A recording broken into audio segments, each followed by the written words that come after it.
do you say, everybody? Welcome back, guys. Appreciate you. Hit that like button on the way in. I'll be right with you.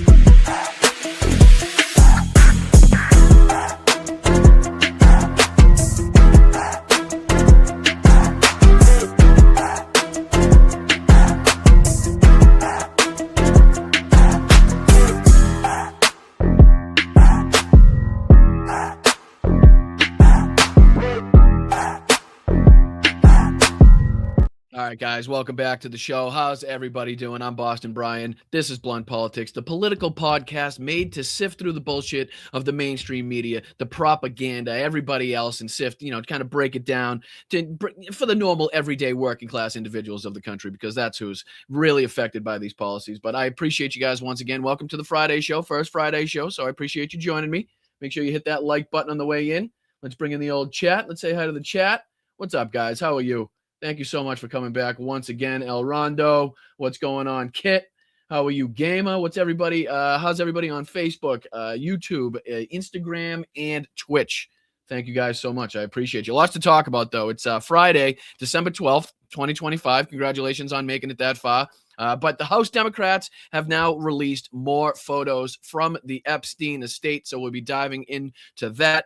Something that everybody's talking about. Dan Bongino, possibly out at the FBI over the Epstein files. Is Donald Trump finally has he spotted his scapegoat, the person he's really going to, try to put the blame on for this? We got the America First movement and Tim Pool feuding. It continues to get worse. The peanut butter douchebag morons talking about Tim Pool's meltdown. We got Trump's attempt to break up the EU. And, of course, we got Volodymyr Zelensky in Kupiansk and some more to talk about as it pertains to the front lines of Ukraine. But I really do appreciate you guys. Thank you to all of the mods. Thank you, Rocks. How are you? Happy Friday, Briantologist. It's a beautiful day in the Crustacean Nation. Let's go. Appreciate you, Rocks. Thank you to all the mods. I appreciate you guys for keeping that chat a safe place. What's up, Crazy Dog Lady? How are you? Great name. Great name. Fantastic name. What up, Flipper? Hi, Denise. How are you? Hi, Roxanne. What's up, Olga? All right, guys, what do you say we dive right into it? Lots to talk about, and as usual, not a ton of time to discuss it. So let me throw this on there. What do we got? We got Trump and Clinton area. Yeah, right here. We're going to start with this one.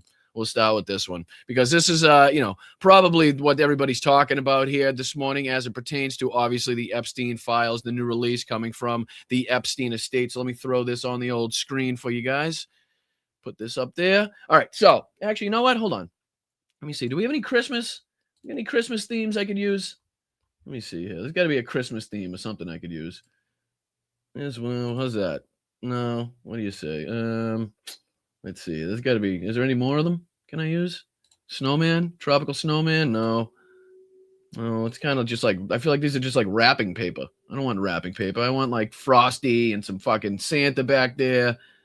All right. Well, we'll have to figure that out. I'll see if I can upload something a little bit more, I don't know, festive. This seems like it's a tropical holiday. I don't know, which I guess kind of relates to me in California right now. But no, let's get back to the original. I'm going to take this off as well because I don't like the way that looks. All right, let's pop this back on the stage. All right, so like I said, the House Democrats have released more. I think it's something like 19 or 20 different photos, if I'm not mistaken, from the Epstein estate here with Bill Clinton, Prince Andrew, and Donald Trump, in the foreground, pretty clear as to the relationship that these people once held. So what do you say we dive into this? Because I want to dive into just a little bit, first couple minutes of the LBC, people outside of the country talking about it. And then we got one here from CNN. And then obviously we'll be talking about the, Trump's fall guy over the botched Epstein files handling and who that might be. Because a lot of people are speculating that Dan Bongino is about to exit the FBI, is about to exit this administration. So what do you say we dive into it? Like I said, hit that like button, guys. I really do appreciate you joining me here. Subscribe to the channel. Take your time, feel it out a little bit. If you like what you're hearing, if you like what you're seeing, if you like, you enjoy your time in the chat, feel free, please think about subscribing to the channel. We have just surpassed 15,000, which I think sounds a little bit more legitimate. I got to say, there's a big difference between saying 14,000 and over 15,000. I don't know. Maybe it's just in my own head, but it just sounds a little bit more legitimate to me. But all right, let's dive into this because, again, this is LBC talking about, again, the latest in the release, pertaining to the Epstein files and the photos of Donald Trump, Bill Clinton, Prince Andrew. So let's dive into it. What do you say? Hit that like button, guys. I appreciate it. Clinton and Steve Bannon are among the many powerful figures pictured in photos that have emerged this afternoon from Jeffrey Epstein's estate. These are released by Democrats on the House Oversight Committee earlier today. It comes ahead of the US government's deadline to share all of its material by next Friday. So we'll still be here. We hope you'll still be here to talk about that. Lewis Goodall joins me to talk about it, presenter of Sundays. I'm going to jump ahead just a little bit because she goes on to praise this gentleman for an award. But again, we'll move past that for the sake of time.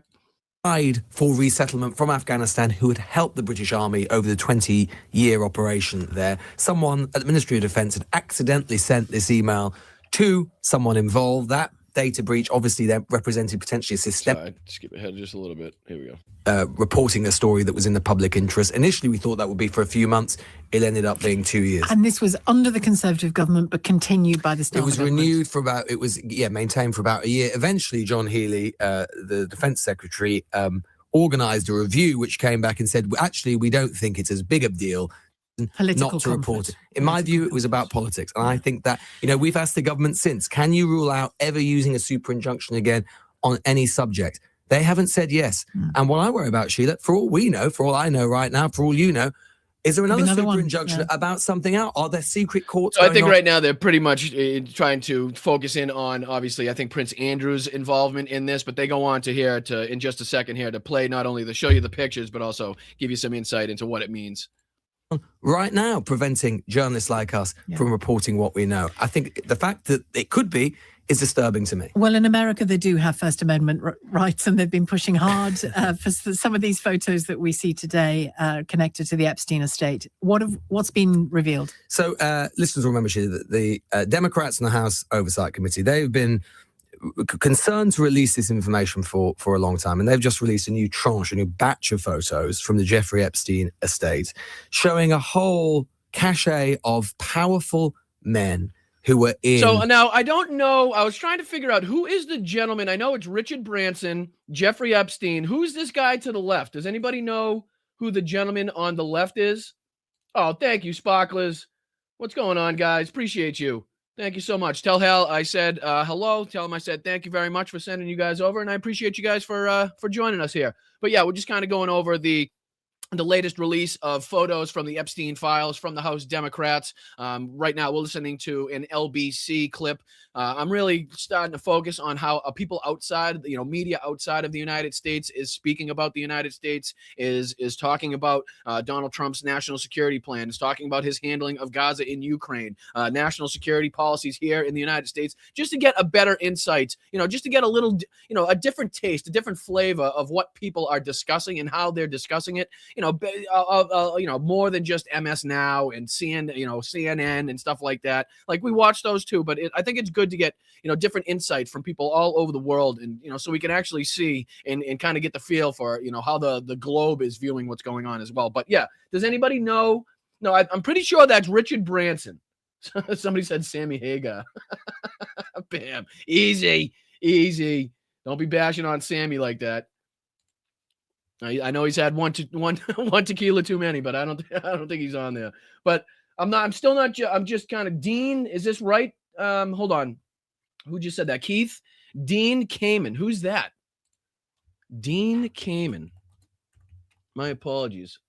I get curious with these people that are. Nope, you're 100% right. You're 100% right. He's an American engineer and inventor. Let's see here. Dean Kamen. So I appreciate you. Thank you for the update on that. American engineer, businessman. He's known for his invention. Oh, he invented the Segway and the iBot, as well as founding the nonprofit organization First and Woody Flowers. Attended Worcester Polytech. Here he is pictured with Clinton.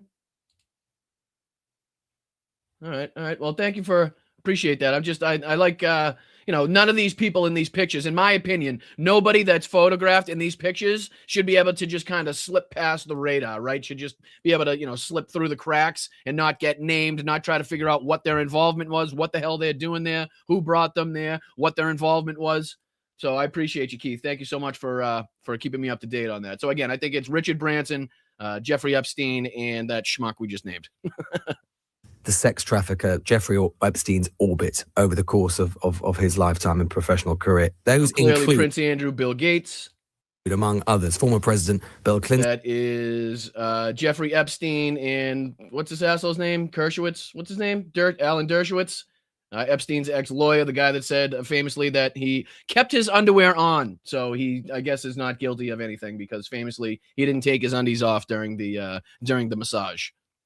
That's these type of people we're talking about. The Republican strategist Steve Bannon, the billionaire Bill Gates, Richard Branson, and of course... Now, this looks like they're on some sort of like film set. Obviously, that is Woody Allen, Jeffrey Epstein. Obviously, you can't tell who's pictured behind them, but it looks like they're on like one of his film sets, which would be wild, right? Like just to have this, and depending on what year this was taken, just to have Epstein wandering around the film set after knowing what he's engaged in, been convicted of. And again, depending on what year this photograph was taken, I mean, just kind of wild to have this guy roaming around the fucking backstages of your films going on. But then again, we're talking about Woody Allen, so what do you expect?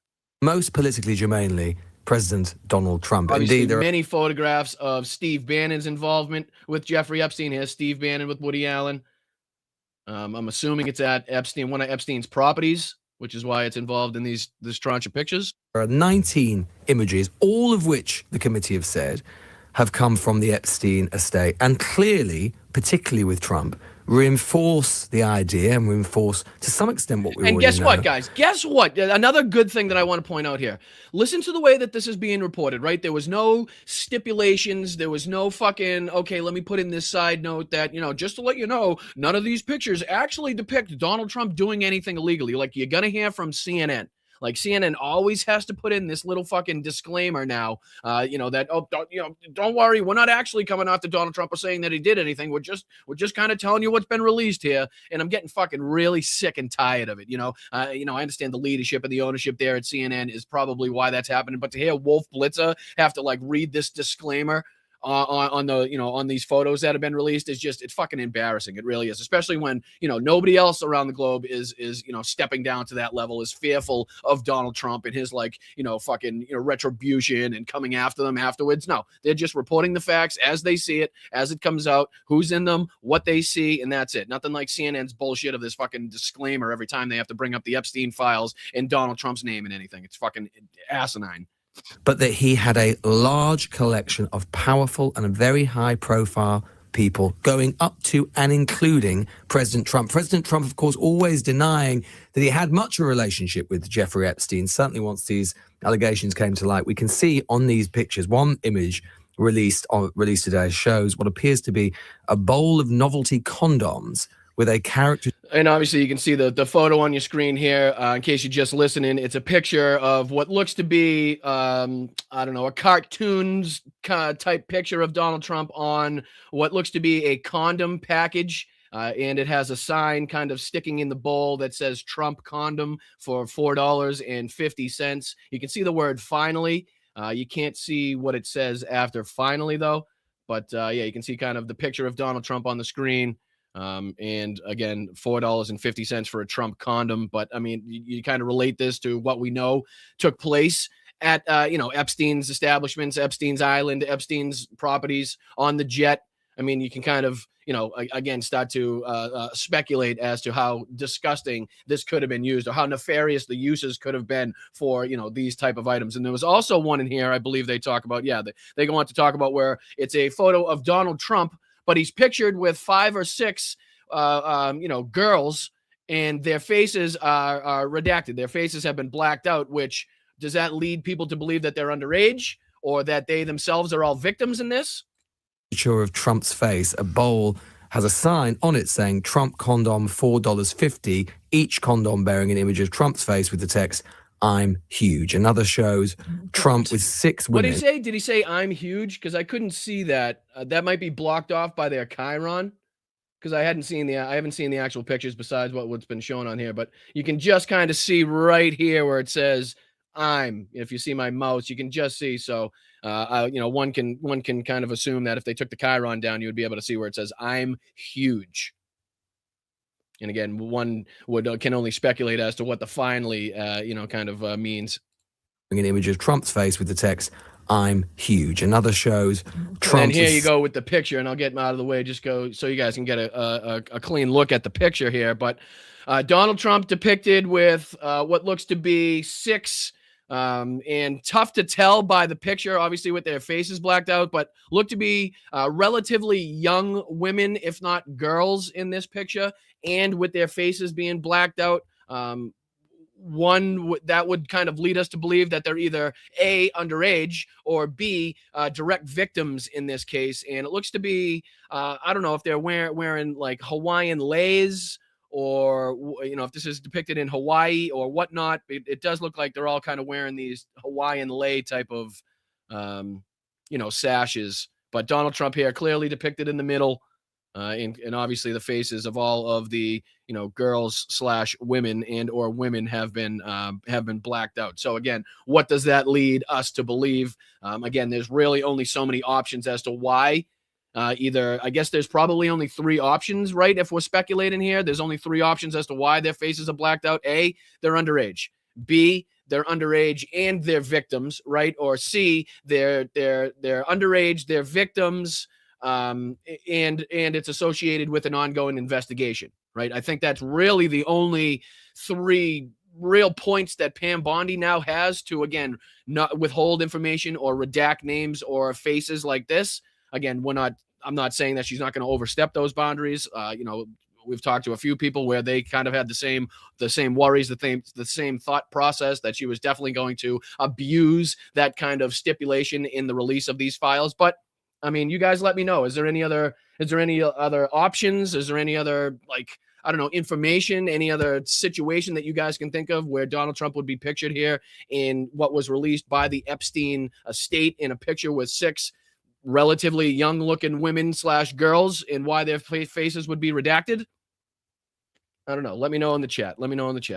6 women with whose faces have been redacted by the committee, and as I say, others involved. And on that picture, it's hard to tell the age of those women. It is, but some of them look pretty young to me. Yeah, look, we don't know. I mean, we don't. The committee has redacted it, and you know, obviously, we don't know the women, the women concerned. I think what the pictures obviously serve to do is further undermine the idea that President Trump did not have a friendship, did not have a reasonably serious relationship with Jeffrey Epstein. Now, of course, Donald Trump and all of these men involved, by the way, we should say. And again, here's Steve Bannon sitting here having a meeting, with Jeffrey Epstein. And it looks like, I don't know if I can zoom in this. I can't zoom in because it's a video, but if you can see here where my mouse is, just on Epstein's desk, I can't make out what that picture of, but it does look like something is redacted inside that small picture. Can you see that little black mark where my mouse is pointing here? I mean, this almost looks like legs to me. Has anybody seen like a zoom in of the picture? Because I'm curious as to what the hell would necessarily be needed to be redacted on this picture here. And like I said, is that somebody laying on a couch and legs? And why does he have this on his desk? I mean, just the amount of questions that these all raise. And you can see another one here in the bottom left hand of your screen. If you look at if you follow my mouse down from Steve Bannon, see this little, it looks like another picture on Jeffrey's desk, but obviously who he's pictured with is redacted, is blurred out, is blacked out here. So who is that? Why is that? There's another one here directly in front of him. Again, are these just random family members that have nothing to do with it and they're trying to protect their identities? I don't know. I'm not sure. But you can see at least 1, 2, 3 different pictures on his desk. And here's another one I just noticed. This is also blacked out. This is also redacted right here. Strange, just like strange random little things that seem to be blacked out, I don't see anything else really standing out as being blacked out or anything, but those just strange, I guess. You know what I mean? I guess we'll find out in due time, hopefully, as to what the reasoning would be behind the redactions or the blackouts in there. But, okay, so hearing how that was reported by, the LBC, British media, just basically telling you how it is. Hey, listen, it looks like those girls are young in the picture, but we don't know, just kind of giving you what I see while also telling you can't confirm or deny that, right? No, like shitty disclaimer, no, like, trying to protect yourself from, liability or lawsuits from Donald Trump because you're afraid of retribution. Okay, now you take that into account. Now listen to CNN. This is pretty much the same type of information that we just got, so we're not going to watch the whole clip. But just to kind of give you the juxtaposition at how cowed and afraid and fucking, playing both sides and, trying to save ourselves from liability and possible prosecution from Donald Trump. It's just, they're so fucking cowed. Listen to how this is put right here by CNN. On the House Oversight Committee are releasing brand new photos from the estate of the late convicted sex offender, Jeffrey Epstein. And they show powerful figures like President Trump, Trump advisor Steve Bannon, and former President Bill Clinton. None of those. Okay, now, would there be any problem that you guys had if he stopped that sentence right there? Like, would that be incorrect? Would that statement be, non-factual? Would he be lying if he just said, okay, the House Dems have now released more information, more photos from the Epstein estate, 19 photos clearly depicting President Donald Trump, Bill Clinton, and people like Steve Bannon, right? If he just ended it there, would he have any liability for prosecution? Would Donald Trump have anything to come after him with? No, of course not. It'd be fucking ridiculous to even suggest that would be a possibility. But listen to what he adds just after that. Listen to this little disclaimer that CNN loves to put into their little broadcast now. Check this out. Like President Trump, Trump advisor Steve Bannon, and former President Bill Clinton. None of those released images depict any sexual misconduct, nor are believed to depict underage girls. It was none of those pictures are depict sexual conduct, or paraphrasing what he just said, and none of them are believed to picture underage girls. So sounds to me like you're unsure about that fact. Sounds to me like you're not 100%, you don't have confirmation yet. You haven't confirmed that none of the women or girls in those photos are underage. So why would you make that disclaimer? Why would you make that fucking disclaimer? Again, I know why they're making the disclaimer, to fucking, again, keep Donald Trump off their backs, to make it so that they have this, like, I don't know, legal justification to maybe get out of a court case or a lawsuit just by that disclaimer. But again, it's a photo, it's a bunch of photographs of Donald Trump with the most well-known pedophile on the planet, right? Bill Clinton, a ton of fucking women at Jeffrey Epstein's properties. We know what used to happen and take place at Jeffrey Epstein properties. Their faces are redacted, which again can only lead to one of several fucking options, which is why they would be, redacted. Their faces would be blacked out. And we're going to you have to go in there and say, well, just to let you know, like, we're not smart enough to be like, okay, there's no clear sexual fucking conduct being shown in these pictures. And then you have to go on even further to be like, oh, don't worry. Nothing even Donald Trump, just nothing proves Donald Trump's guilt is basically what they want to say. That's what they want to say on CNN. They want to say, okay, here's the new pictures. Just to let you know, none of these actually prove that Donald Trump was guilty is exactly what they want to say. But they put it in this fucking lawyer speak. It just, I heard it, and they've been doing it. Caitlin Collins has to do it when she talks about shit like this. Any of the CNN anchors that talk about Epstein and Trump or any of the information have to make this like little disclaimer, and they don't, put it on the screen as a disclaimer, but you know what I mean? That's how it's used. That's how they use this little sentence, these few lines that they put after the information that is actually factual. It's crazy. It's not immediately clear when or where they were taken, or by whom, for that matter. Again, so it sounds to me like you don't know shit. So what are you making disclaimers for? Why don't you just talk about what's depicted in the pictures, and then once more information is released on the times, dates, who took the pictures, you can report on that like a fucking journalist. Like, Jesus, fuck. Unreal. Like, we have to rely on LBC. We have to rely on media, not even from the United States, to give us the most accurate, to give us the most detailed, you know what I mean? To give us the most fucking, I don't know, up to date without like bullshit disclaimers. We're forced to get our news and clips from them now because we can't trust the United States media to give us, the straight fucking facts without this bullshit behind it, trying to save their own ass. trying to save their own stockholders. It's frustrating. It pisses me off. And, that kind of leads us to this story here from the Daily Beast, which kind of has, to be fair, has been speculated for a long time. I remember, I think it was maybe a month or two ago at this point, possibly even more, where we reported on this show that Dan Bongino was kind of, having a little bit, he was on the outs with Pam Bondi, wasn't showing up to work. You guys will probably remember that reporting. Well, it came out yesterday, and this is Trump's fall guy over botched Epstein files handling revealed.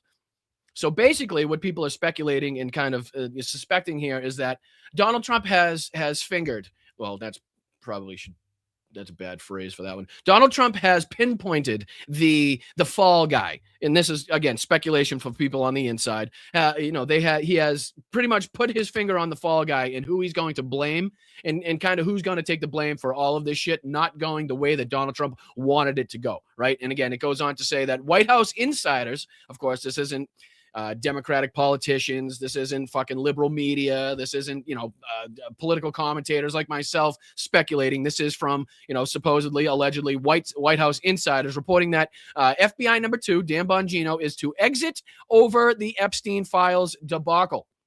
Now, again, whether this, we'll read into this, but is this because Dan Bongino's frustrated that he looks like an asshole that after his, prolonged podcast career of talking about, justice and accountability and releasing the information to this files and holding the people accountable, that he now looks like the biggest fucking twerp, asshole, like incompetent loser that could have possibly been installed in that position? Well, maybe. Okay, Kash Patel is probably more incompetent and moronic and idiotic. So he's in a second place. He's in a clear second place here. Or is it what's being reported here that Donald Trump has kind of labeled Dan Bongino as the person that will kind of get the boot, will lay it all on him if this thing goes sour, right? If everything goes south, we kind of have a fall guy.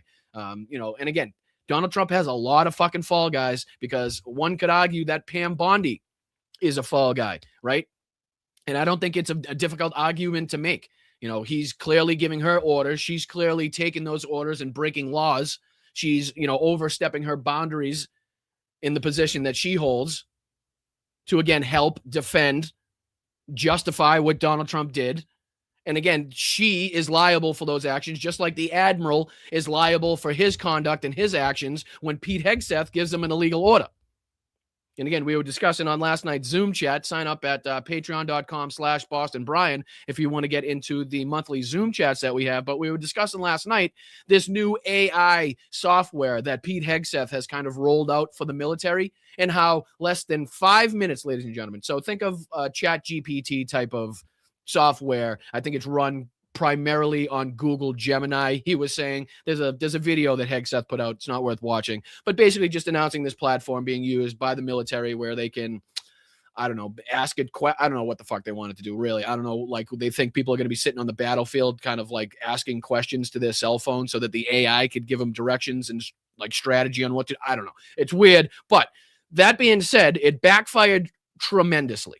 Because literally less than 5 minutes after the rollout of this platform, Pete Hegseth and the DOD's rollout of this platform, somebody in the military or somebody in, that had access to this had already typed in to this AI bot the exact situation that took place with the Venezuela, fishing boats. It said basically, and I'll paraphrase, if I was a commander and I was given a specific order to take out what was a fishing boat or, even suspected to be, a drug boat, and then there was 2 survivors, and then I went on to launch another strike at the 2 survivors, would I be in violation of the DOD policy? I'll see if I can pull it up just so you guys can.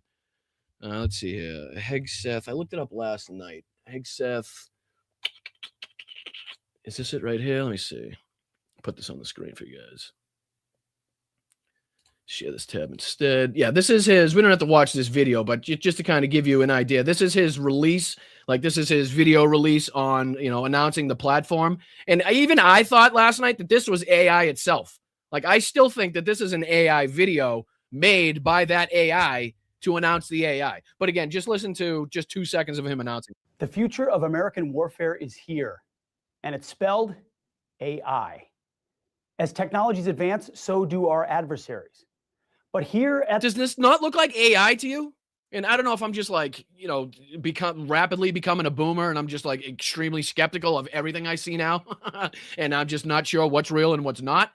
But to me, this just looks, something about it looks exactly like those videos from Donald Trump that people speculated were AI. There's just something off about it, right? It just looks too, I don't know. He looks like fucking Tim Allen in one of the Santa Clauses, right? Where they made the plastic Santa Claus. Remember that one? And he came out looking weird. Like, that's what I feel like Pete Hegseth looks like right now. the War Department, we are not sitting idly by. Under the leadership of President Trump, America will lead the charge on this technological transformation by revolutionizing the way we win. Right. So basically, yada, yada, yada. He's talking about the rollout. Let me see if I can find the response, because that was even better. Let me see here. I'll see if I can type it in. Hegseth AI. Should I do response maybe? Let's see if that pulls it up. Let's see here. Give me a second. Shouldn't take me too long to find. Oh, you know what? I know she did a video on it, so I'll just pull up this one. Where'd she go? Here she is. Himself and actions. So here you go. I don't know if you can see this on the screen big enough. I'll see if I can. Let me see if I can blow this up for you, because this is what was typed into that AI chatbot. No, it's a video, so I can't. My apologies. I can't. I'll read it out for you guys, but I can't make it any bigger. So basically what it says is somebody typed into this chatbot. It says SecDef GPT. I don't know if that's the name or whatever the fuck, but it says, all right, let's pretend I'm a commander and I ordered a pilot to shoot a missile at a boat I suspect is carrying drugs. The missile blows up that boat. There are 2 survivors clinging to the wreckage. I order the fire of another missile to blow up the survivors. Were any of my actions in violation of U.S. DoD policy? And the AI bot comes back with, yes, several of your hypothetical actions would be in clear violation of U.S. DoD policy and the laws of armed conflict. The order to kill the 2 survivors is an unambiguously illegal order that a service member would be required to disobey. I mean, again, if that doesn't give like complete like confirmation and like I don't even know what, like just a reason why these 8 senators came out, the former, the veterans themselves, or they were attached with intelligence, came out to say, hey, just a reminder, everybody in the military, you're going to be getting illegal orders. You can almost fucking guarantee it. So just to remind you, not only do you have the obligation, but it is your duty to deny action of those illegal orders, right? So this is just complete justification, right, of that video release that people, what were they calling them? What was it? The Seditious Six or something like that, or whatever the fuck. They gave them some stupid nicknames. But again, complete confirmation complete vindication just by this one. And again, this was 5 minutes, less than 5 minutes after it even was rolled out. Can't make it up. You can't make it up. Even if you wanted to make it up, you couldn't make it up. You couldn't. All right, let's get into this. Let's get into this Daily Beast, because I'm curious if Dan Bongino's going anywhere. All right. So it says, President Donald Trump has reportedly zeroed in on FBI Director Dan Bongino as the likely fall guy over the Epstein files fiasco.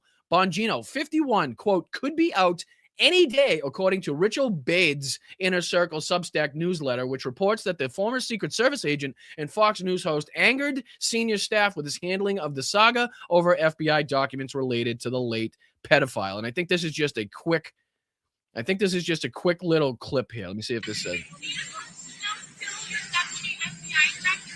Oh, I think so. I did. I spoke to him today. Dan Bongino is a very good guy. I've known him a long time. I've done his show many, many times, and he sounded terrific, actually. No, I think he's in good shape. So again, it's almost like anything that Russia says, you can kind of like expect the opposite, like think the opposite of anything they say. So if Donald Trump says that Dan Bongino sounded fantastic and is like, yeah, he's all set, his spot is solidified in my administration, you can be damn sure that's not actually what's going on.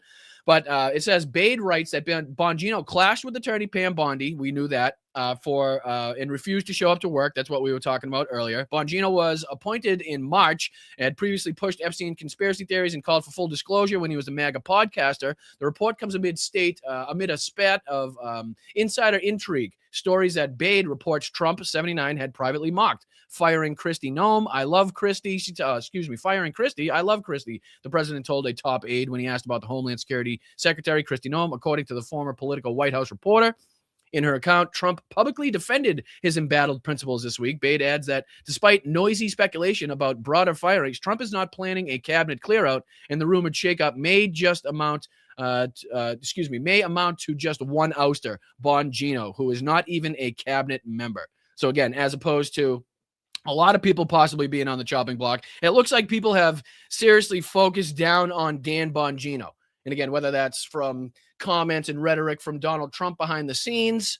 Again, I'm not entirely sure or familiar with who this, just for full transparency, I'm not 100% sure who Rachel Bad is. So, take that with a grain of salt, take this reporting with a grain of salt for what that's worth, right? But again, it seems to be like it says, however, Bad said aides had privately stressed that there would be, quote, no tolerance for freelancing in the lead up to next year's midterm elections should cabinet members be tempted to juice their profiles for a potential 2028 run. And that goes along the lines of what we heard from the Republican politicians that were threatening to resign, threatening to quit.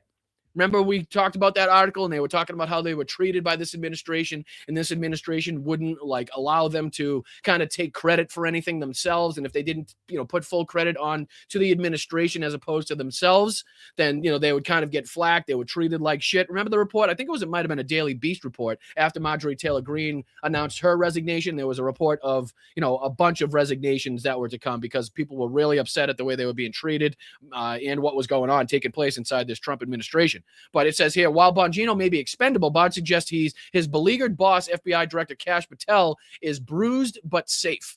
Despite a drumbeat of bad headlines about Patel, including tweets jeopardizing probes, SWAT protection for his girlfriend, and use of government jet to see her, Trump and senior aides are pushing back on ouster talk. Look at this shit. Look at this picture, ladies and gentlemen. I give you the head of the Department of Justice and number 1 and number 2 of the Federal Bureau of Investigation of the United States of America.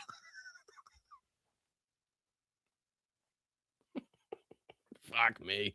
Oh, boy. All right. So let's see here. White House Press Secretary Caroline Leavitt mocked the replacement rumor as she's supposed to do because that's her job to lie, yada, yada, yada, talking about his Trump and Epstein. I love that people put this in every single fucking article that they possibly can now. I love it. Even if there's one mention of the Epstein files, you can be damn sure they're putting in all the pictures, and I fucking love it. That's how it should have been from the beginning. Let's see. I'm just kind of going here if there's any other, direct information, quotes from anybody inside the White House. Prodded by questions about his role, Bongino broke his silence, downplaying the message. I entered onto duty March 17th. The emails were sent before I began, yada, yada, yada. So again, probably something we'll be looking at here, or something that we're going to hear announced when Dan Bongino's already fucking been thrown out the door. After attorney Pam Bondi, 60 prime expectations, client list, yada, yada, demanding. So yeah, that's something we're going to have to take a look at. But I found this to be pretty funny, especially after hearing the reporting that we talked about. I think it was a couple months ago. Everything kind of gets jumbled together with politics and in days and months nowadays, trying to cover so much. But I think it was about a month or two ago that was reported. Maybe even more at this point. All right, let's hop on. Let's move on to our next story here. I really appreciate you guys. In the meantime, please hit that like button, subscribe to the channel. We're going to be diving into just a quick story here, a little update about what's going on, what's taking place in Gaza, what the people there are now dealing with. There has been some pretty dramatic flooding and cold snaps in the area, and it's a pretty terrible and heartbreaking situation. Again, more reports of Israel not allowing the proper amount of aid into the area. And this is just a quick Democracy Now! Clip here that I want to kind of watch to kind of get everybody up to speed, everybody updated, to make sure that, it remains on the foreground, remains in our minds what these people are still going through, even though it's being talked about less, being reported less in the mainstream media. It's very important that we don't forget the humanism. Don't forget what these people again are still struggling with, even if it's not even above and beyond from the government of Israel, even above and beyond IDF. Now they're dealing with weather and not having the proper shelter, not having the proper drainage. I mean, you name it, and it's a problem. So let's take a look again, just to dive. We don't have to watch this entire thing, but just to kind of give you guys, a little bit of update what's happening in Gaza. Here we go. This is Democracy Now!, democracynow.org. I'm Amy Goodman with Nermeen Sheikh. We turn now to Gaza, where Winter Storm Byron battered displaced Palestinians with heavy rain and freezing temperatures overnight. Tents and makeshift shelters were soaked and flooded or washed away entirely. In Khan Yunis, an 8-month-old baby girl, Rahaf Abu Jazar, died from hypothermia. As the day broke, families faced soaked belongings and lakes of mud and sewage. This is Sami Yassin, a father and amputee, speaking to Al Jazeera. It poured all night and we were flooded. I couldn't move out as I have an amputated arm and shrapnel in my leg. And again, in case anybody's just watching, I mean, if you're just listening and not watching, just to kind of describe the scene on the screen right now, how do you describe that? How do you describe that? It is a man that has clearly lost his arm, is still got pieces of shrapnel in his body, only has his right arm with his, what looks to be two children, at least two children, one very small, standing in pretty much a lake of brown, nasty water on, I don't know, some makeshift platform to keep them above the water, while you can see their residence is basically a bunch of tops set up to the right, and I'm assuming this would be their kitchen. I don't know. They're surrounded by sheets and poles, no roof over where they are right now. You can see the children's toy here. Unreal. Wade in the water. I started shouting and asking people to help get my children out, but they couldn't. The food was spoiled and the tent's canopy got blown away. I don't know what to do. We're joined now by Maureen Kaki, head of mission for GLIA International. Again, I just want to dive into just a minute or two of this interview that she's doing here, because you can hear straightforward from somebody that's been in that area, I believe she says for over a year now, as to the amounts of humanitarian aid getting in there, and I guess who's responsible for stopping that humanitarian aid from getting in there. So again, just a minute or two of this heartbreaking, obviously, interview here, and then we'll dive on to our next topic. But I just want to make sure that, we're staying on top of what's going on. It's not forgotten. We don't put it in the background, and that everybody's kind of up to speed on what, people are dealing with. She's been in Gaza for well over a year. Welcome back to Democracy Now! It's great to have you with us. If you can describe the situation on the ground right now. Thank you for having me back. Right now, we are seeing intense rains on the ground. People's tents are being either washed away or flooded entirely. People have no respite from this cold, from the wind, from the rain itself. I'm here in Mawasi Khan Yunis on the beach. The tide has risen, washing away tents, along with the last of people's belongings, and they have nowhere else to go. And could you talk about the access to relief? I mean, what kind of aid is getting in to assist people? Not nearly enough. The Israelis are not allowing in. They continue to block vital aid that could save lives and provide shelter in Gaza. In fact, of the aid that is coming in, least of all is medical supplies and shelter supplies. So what is... Again, we don't have to continue. It's heartbreaking, obviously, the accounts of what's taking place over there, above and beyond, again, the war actions, above and beyond the shootings, above and beyond the assassinations that we played a couple of days ago on the show, the footage that came out of the two IDF or several IDF soldiers just brutally murdering in cold blood two Palestinians that came out with their hands up from the garage door. If you'll remember that, if not, you can check back a couple shows ago and check out that clip, plain to see, right in front of your eyes in broad daylight. So again, above and beyond those actions, to see that they're now dealing with, the weather and, fucking flooding and stuff like that is just, it really makes you feel for these people, even more if that was even possible. But all right, let's dive into our next our next topic here, which is going to be the ongoing Republican on Republican violence that has continued to spread in this country. You call it the MAGA civil war, call it the implosion of the right. I mean, the right wing echo chamber, the right wing, the prominent commentators on the right are in absolute shambles right now. They might not see it. They might think they're, because of the views and the clicks that they're getting, that they're right on. And, people are loving to hear this, like the feuding that's going on. But in reality, they were good and they were the most effective when they were attacking, or when they are attacking and lying about Democrats, what Democrats want to do, Democratic politicians, Democratic policies, right? That's when they're most effective, when they're propagandizing the American people. But that's not what they're doing right now. They are so self-centered and so focused on their own reputations. And again, a lot of it is trying to, scoop up a lot of the base that is really finding themselves lost right now. A lot of them, have moved away from Donald Trump, again, either because of Israel, either because of Charlie Kirk's assassination, or because of the Epstein files. And those people are now looking for new homes. And now these people, whether it's Candace Owens, whether it's Nate here, we'll be taking a look at, whether it's Tim Pool, Benny Johnson, right? They're all scrapping and clawing, Tucker Carlson. They're all scrapping and clawing and fighting each other for that group of people that is lost, that wants to another place to another society, just like MAGA, similar to MAGA, that they can latch onto and be around, similar people. And that America First movement with Nick Fuentes was kind of the first and most prominent kind of faction that gave people this alternative to MAGA, right?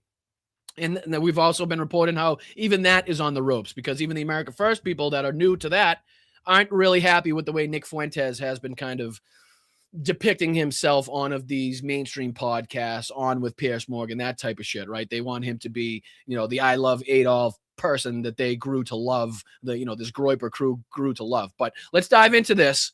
Right, I'm going to dive into this. And this is, let's see here.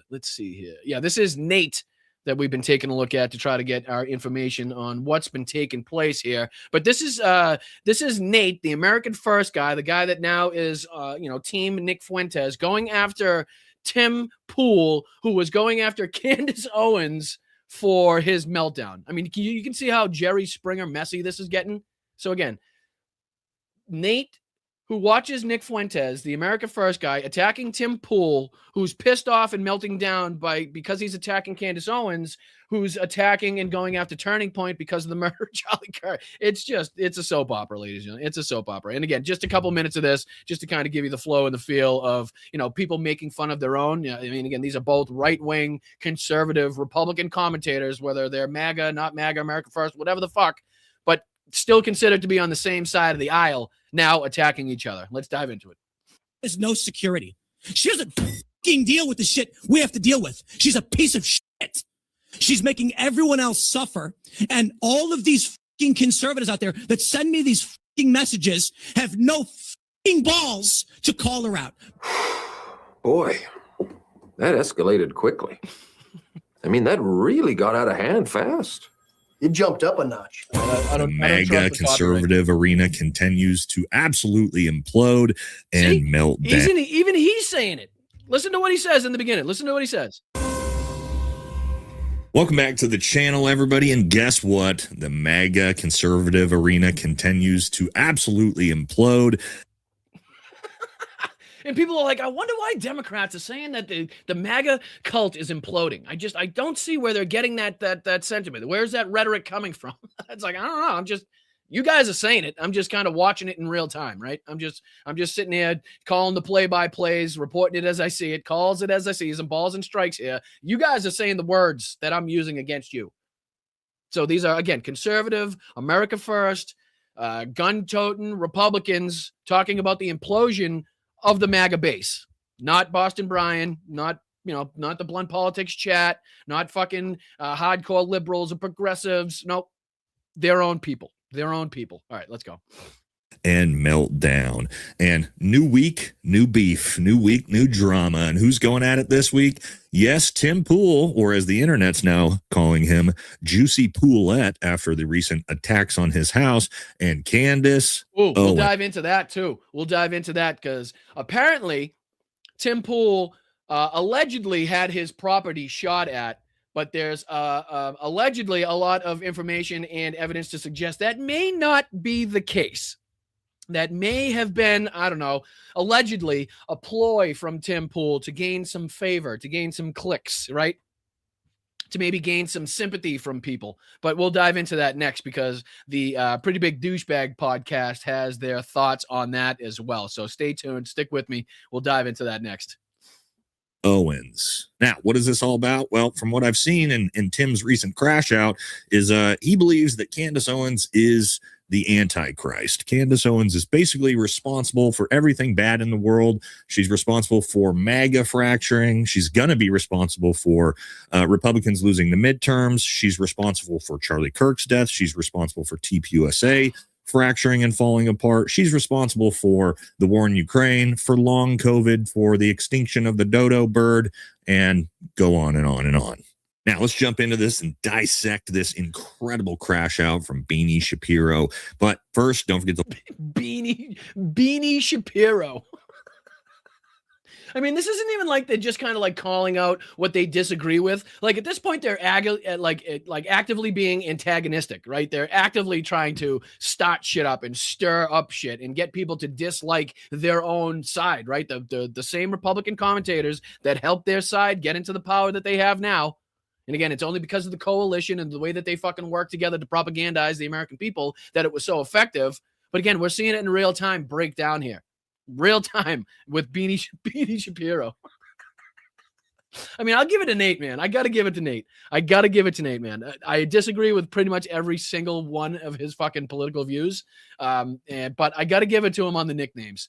Throtus, Beanie Shapiro, and I don't know who's coming up with these, if it's him or his producer or what the fuck's going on. He's getting it from his chat, but A+ on the nicknames. I'll give you that. A+ on the nicknames. like, comment, subscribe. Helps the channel very much. All right, let's jump into it and take a look at this drama. Okay, so some quick background before we jump into the clips. What happened? Essentially, Tim came out, attacked Candace. Yeah. We don't need the background. We've believe me, I've been diving into it. The people are up to speed. Let's go. And this happened. This is what happens after Charlie Kirk is killed. Candace Owens is a fucking evil scumbag. She is a degenerate. She is burning everything down.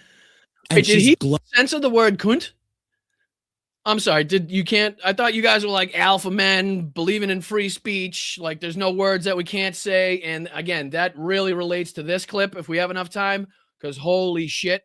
Don Jr. literally had an entire interview, and forgive me for this. And I'm just kind of reporting on what he had to say. But he had literally a whole interview, just the happiest, like a pig in shit, that he can now say the word gay again when describing people, and that he can now continuously describe people as retarded.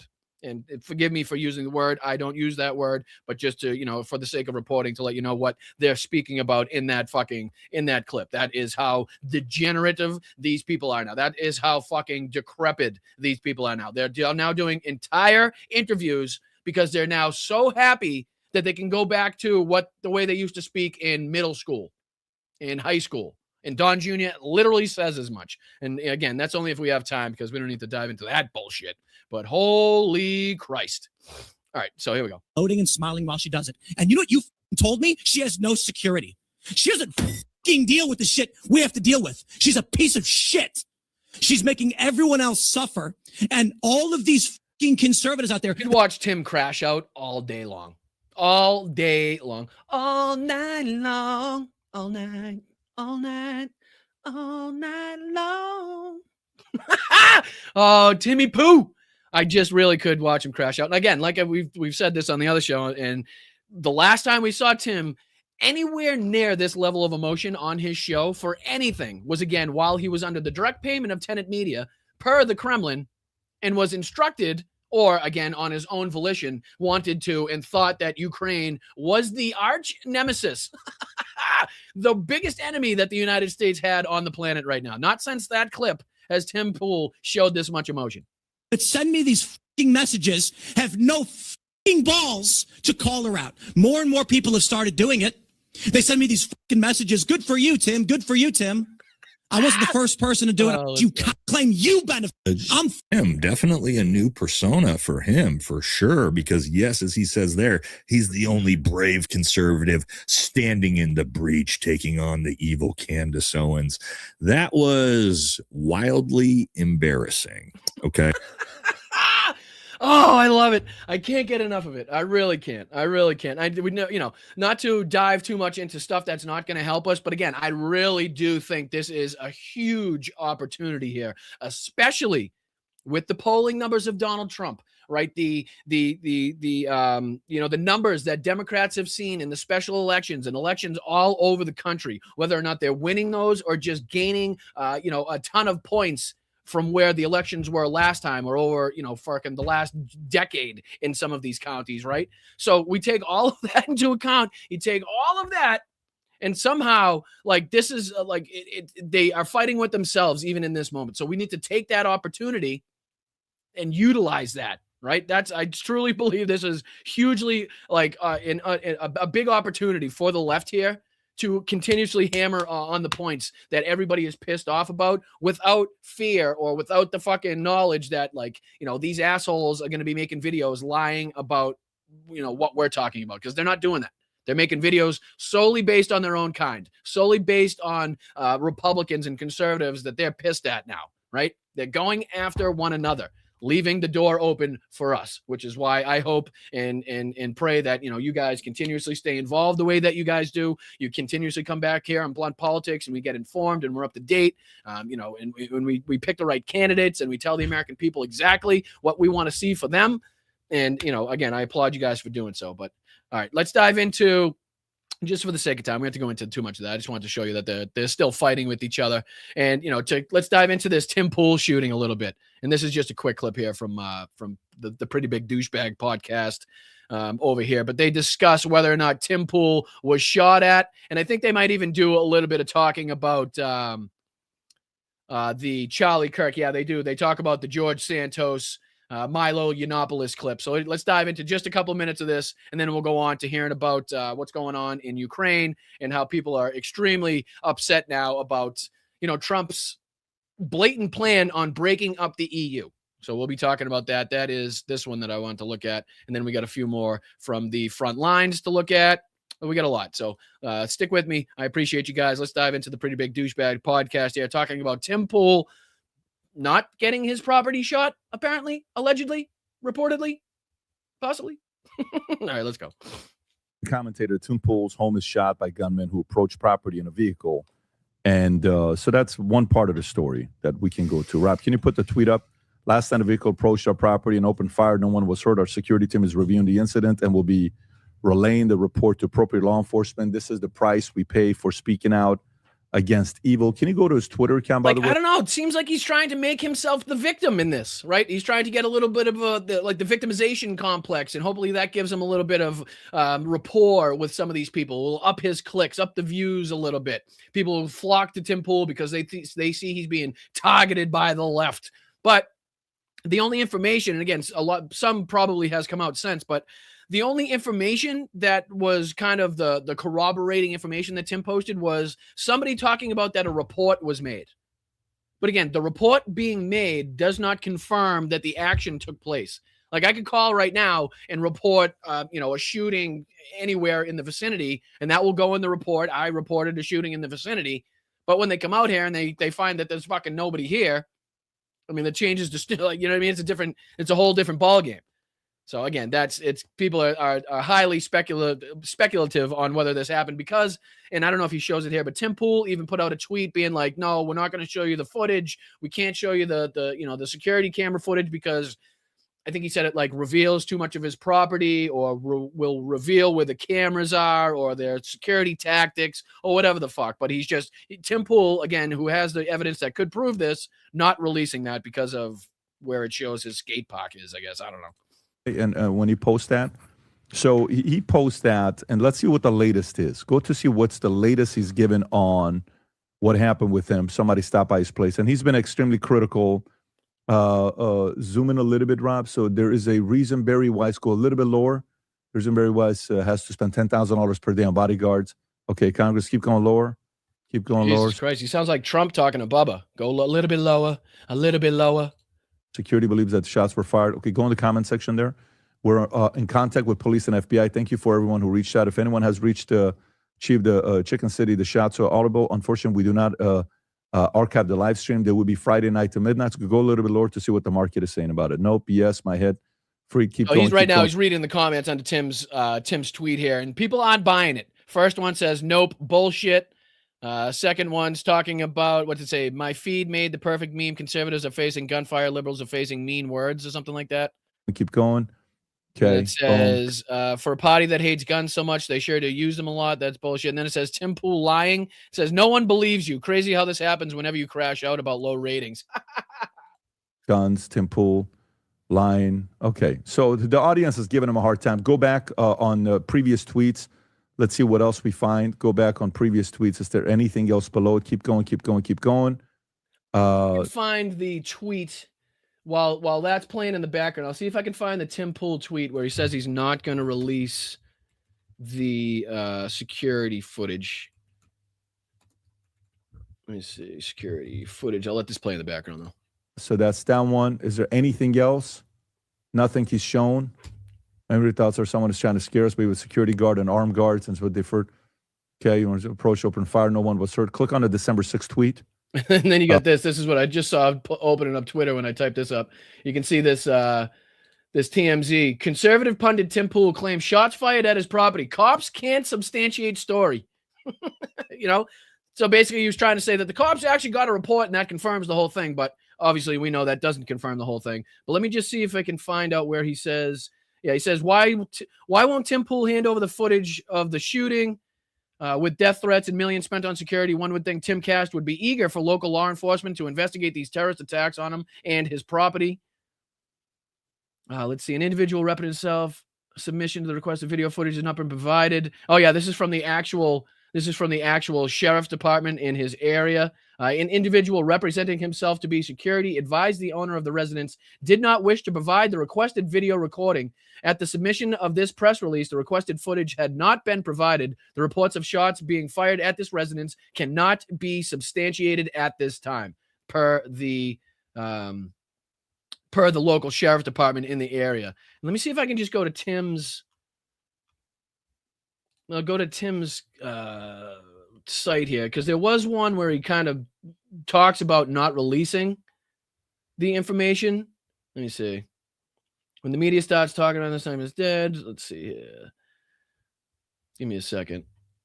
Normie, I've got the names. Candace, he's still talking about Candace. Still talking about Candace. Jesus Christ, this kid. No, it's too far back. I'm not gonna search the whole fucking thing. But he has something on here where he basically tries to blame the fact that it'll give away his like security camera techniques or whatever the fuck if he hands over the footage of him getting shot at, which you think would be something that you would be like, that's why you kind of have the security cameras in the in the security in the first place, is so like you could provide footage in the instance that shit happens. But yeah, let's dive back into this one. Go a little bit lower, Rob. That's the one that got 8 million views. Okay, so this is the one. So Megyn Kelly, this is awful. I'm so sorry. Keep going a little bit lower. Sorry to happen. Everyone is okay. Retard finder. BS has to stop. I think he was gay. And come on, you know that you do know that I've criticized. What? Like I'm sorry, Tim, but like, why would you even go there? Yeah, to say something like that? I'll tell you why. No, the man's dead. And yes, I know we played this clip on the show, but I'm dying to hear the Pretty Big Douchebag podcast reaction to this. Calling now, think he's gay. That's when people can talk. That's when people can tell the truth. Okay. That just like I don't know. Oh, man. So there's two things. One, that Erica Kirk was about to get just to point out, another prominent right-wing podcast, if not one of the biggest. I mean, how many fucking subscribers this douchebag got now? 2.82 million subscribers, right? On this one.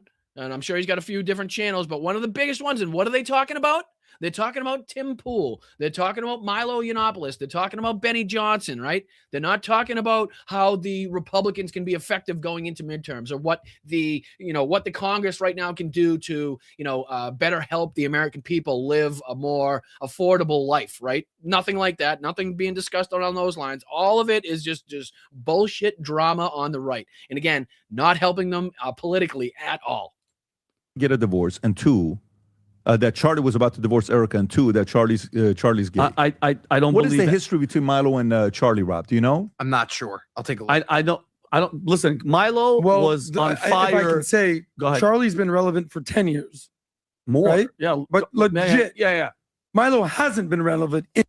I mean, I hate to correct you in this instance, but he was relevant for 10 years, I guess, on your side, but was. In 10 years. Very good point. So there's probably very little overlap, my assumption. Yes. He was, because he was, mind you, Milo was, like you said, the original gay conservative. He was out there, he was talking, he was pushing, I'm talking about like with numbers, with crime, with you name it, he was that guy. Then he disappeared, and now apparently, which I do respect a lot, he's like, listen, I've been celibate for 5 years. Yes, I'm gay, but I'm not practicing that because it's just not good and it's evil. And this is coming from him. He's saying that, and I respect that. But this type of salacious, he was gay, as if he has receipts, okay? And George... Again, notice how nobody's talking about what I pointed out on the show when we brought up this exact clip that they just watched. Nobody's talking about Tim Pool's response in that.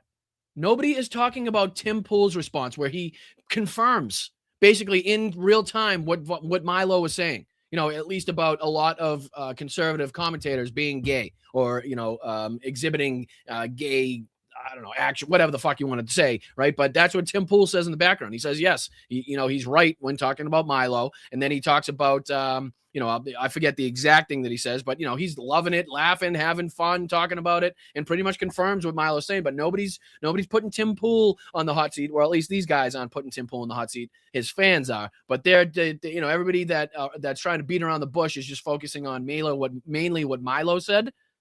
Understandably, but not talking about how Tim Pool basically brought him on the show, let him say the things, and then confirmed basically what he was saying in real time.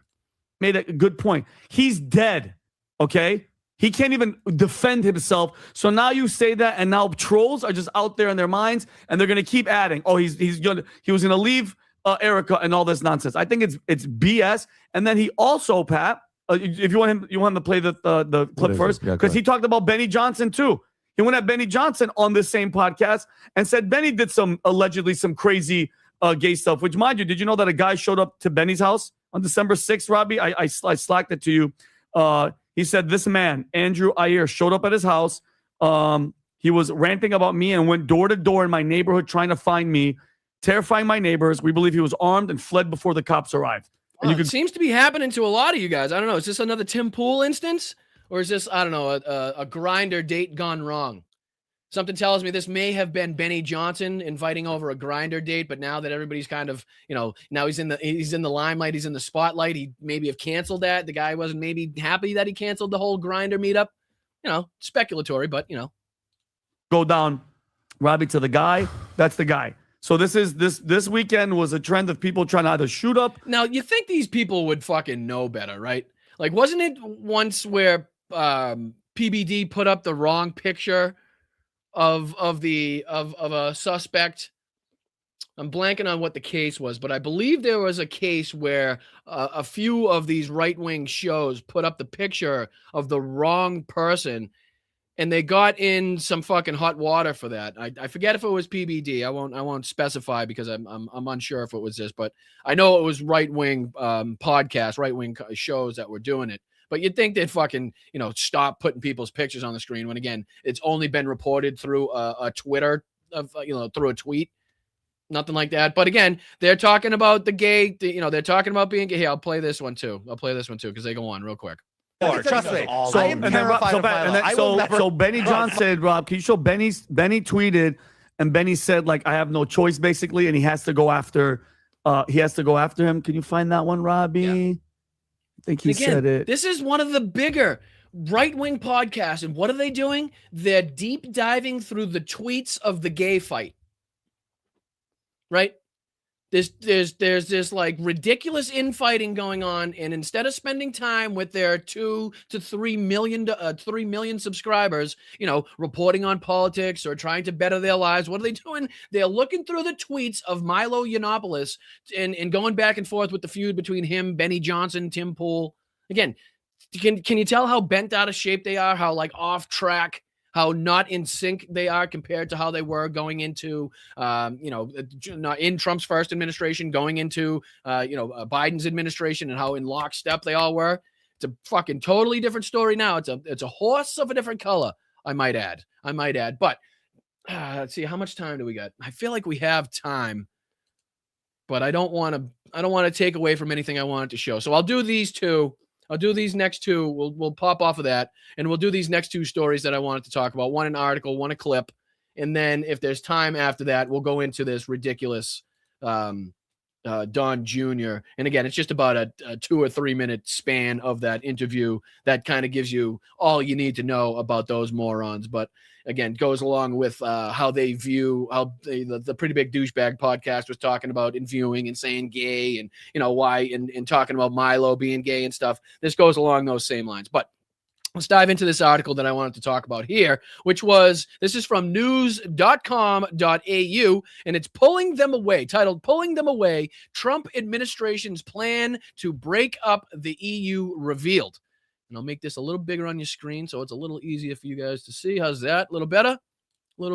And then the subheadline is, the Trump administration floated a plan to make Europe great again by pulling 4 nations into greater alignment with the United States, right? And this is from, I think this is Australia. So again, just trying to kind of head around the world, do my little fucking, do the research, go see what everybody else is saying, not just in Britain, not just in Germany or Europe, but also, the Australian news here. Let's take a look at what they're talking about here. And this is, again, speaking about Donald Trump's recently released national security strategy, and how that pretty much puts an exorbitant amount of pressure on the EU and the European nations and Ukraine in particular, as opposed to Russia and our enemies, and it sides and it helps and it benefits and it provides for Russia. So let's take a look into this. Well, US President Donald Trump wants to pull 4 countries from the European Union. That's according to leaked documents.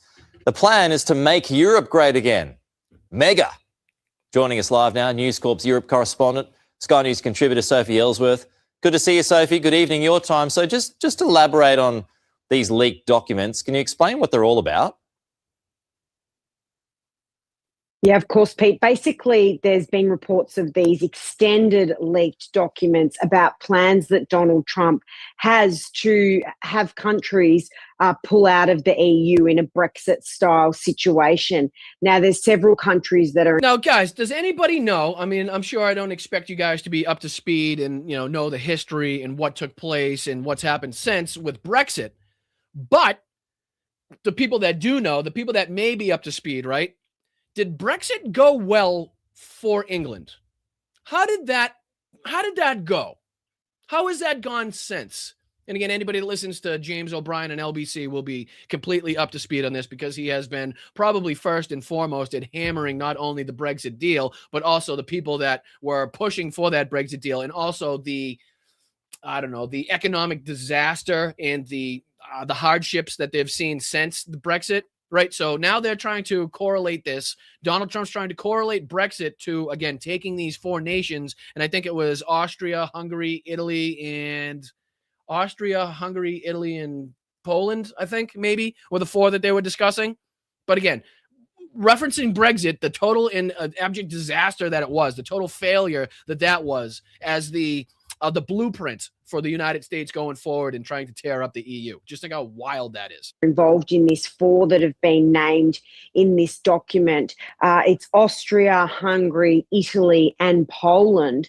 But interestingly, the White House has come out and said the original document, which came out last week, is correct, but this extended document with more information, including reports in recent days, is actually not real, and it's fake news. So this is quite... And again, this goes right along the lines. I mean, how long have we been talking about this, especially with like the Ukraine peace deal? Like how confusing the reporting is, how you could look at one website and it tells you one thing. You could look at the next website and it says a completely different thing. Or you're looking at what all the websites say, but then you're looking at what's actually happening on the ground and it looks completely different, right? So we've talked about a 28 point peace plan.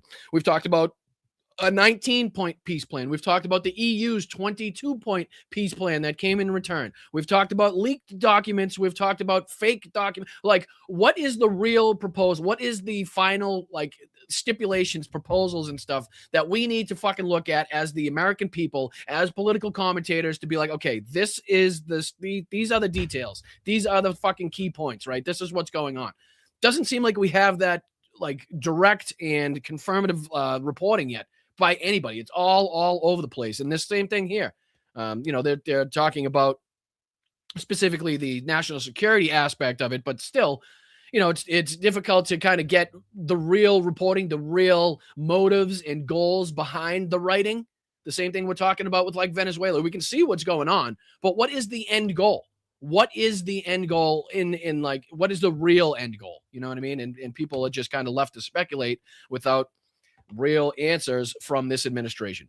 So let me put this back on the screen. But, just to kind of show you that even people in Australia, we talked about it with the people in England and LBC, they're trying to fight through all this, like, foggy reporting to try to get what actually is real. And it's becoming more and more difficult to do that. Confusing for people, Pete, to know what is real and what is not. Why does he want them to leave? What's his advantage here?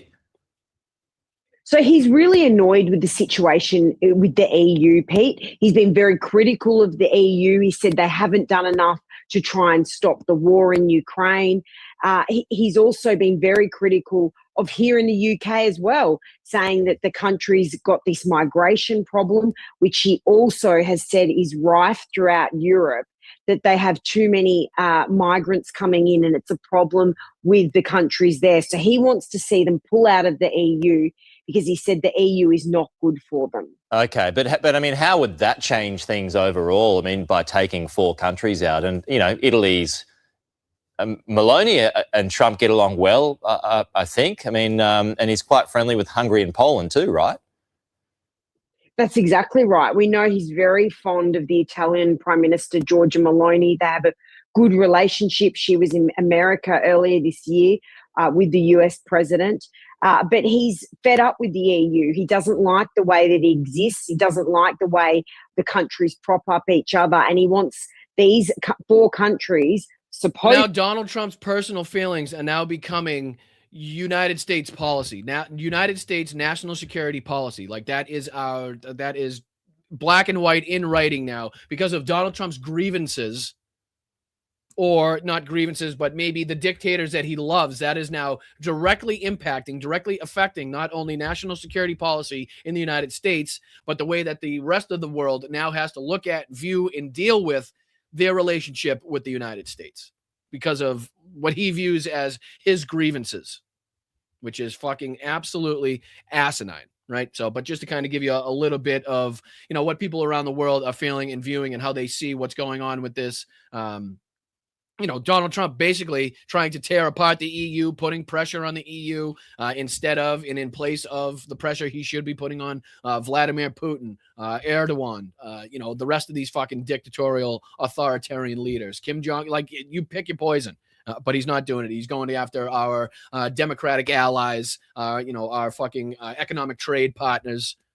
And it's doing some serious damage. Through these documents to remove themselves from the EU. But Pete, it's very confusing to know, is this actually correct? Because the White House have come out and said these latest documents that are extended version are not actually real. I mean, and you can't just do it. You can't just click your fingers and do it, right? I mean, there's a huge process.